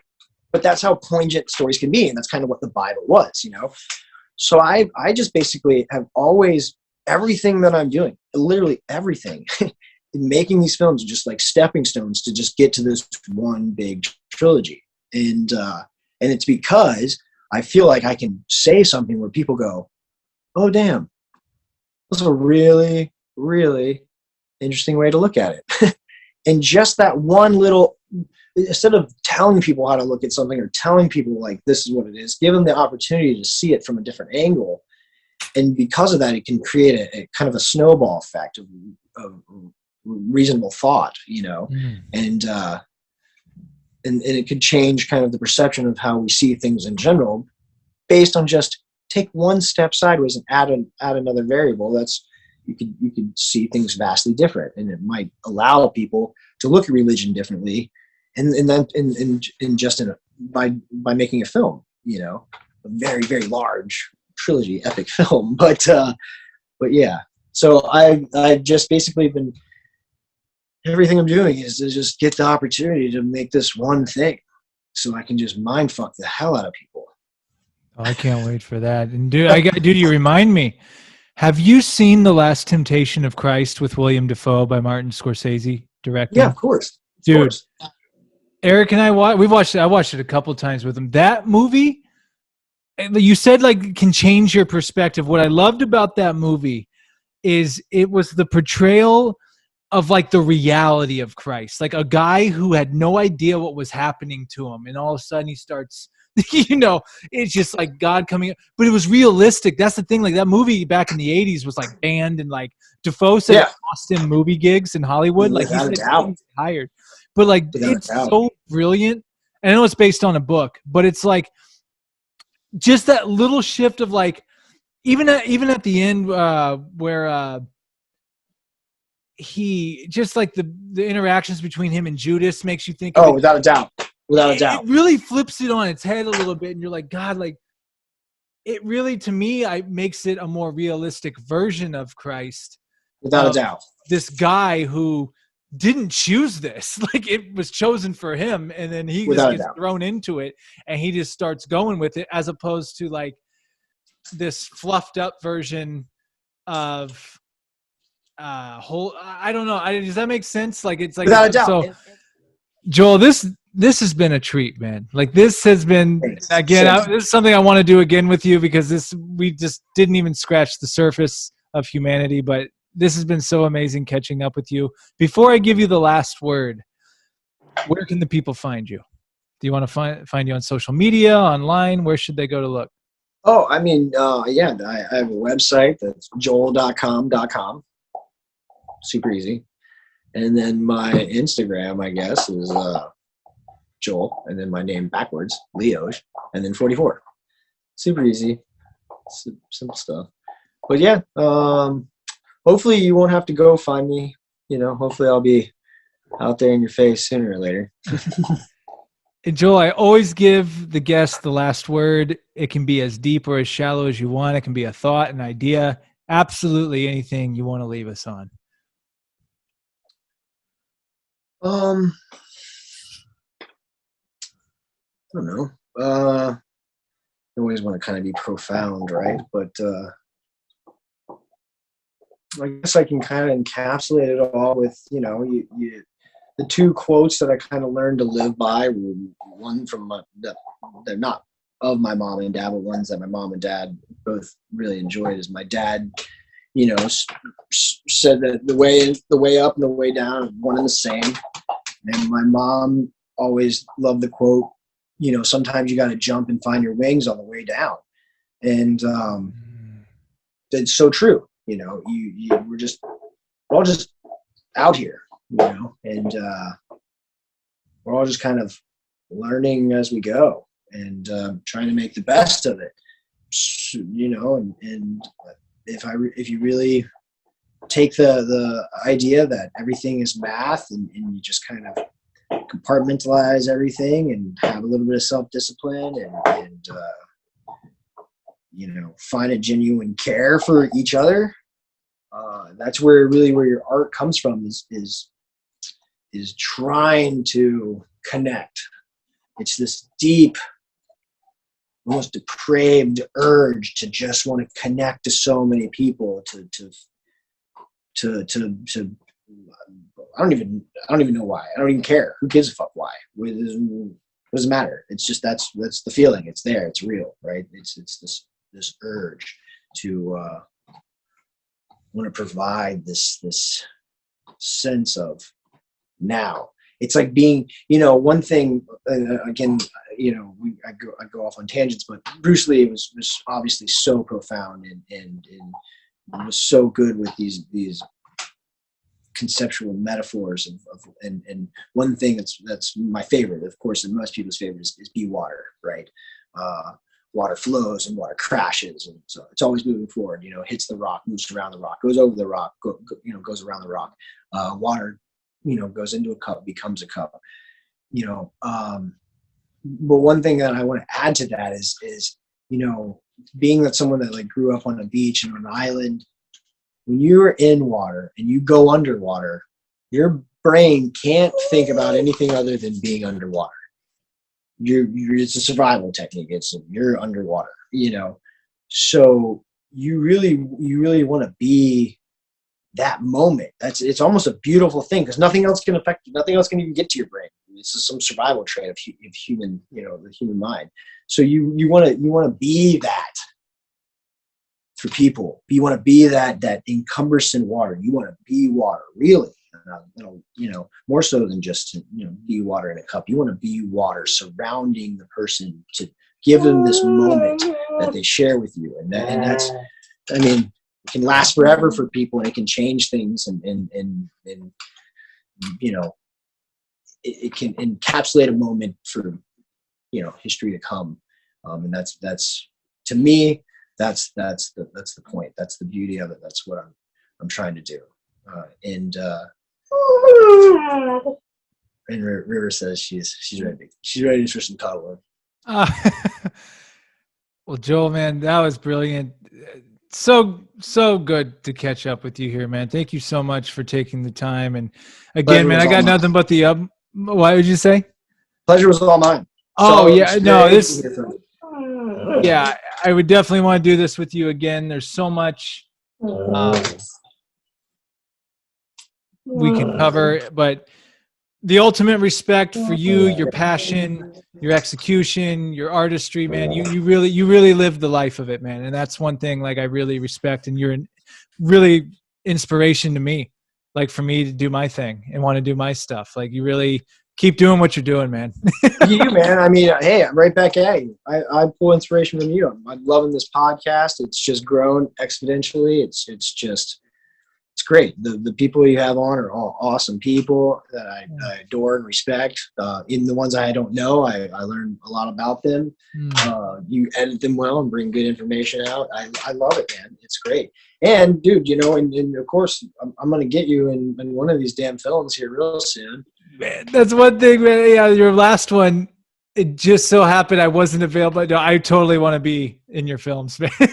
Yeah, I'd love to use. And who knows? I might be asking you to be in mine as well. I'm always available, brother, for you for sure. And because I believe in you wholeheartedly as an actor. I think that the fucking sky's the limit for you, man. You got a particular thing that I think that you've got your hand around.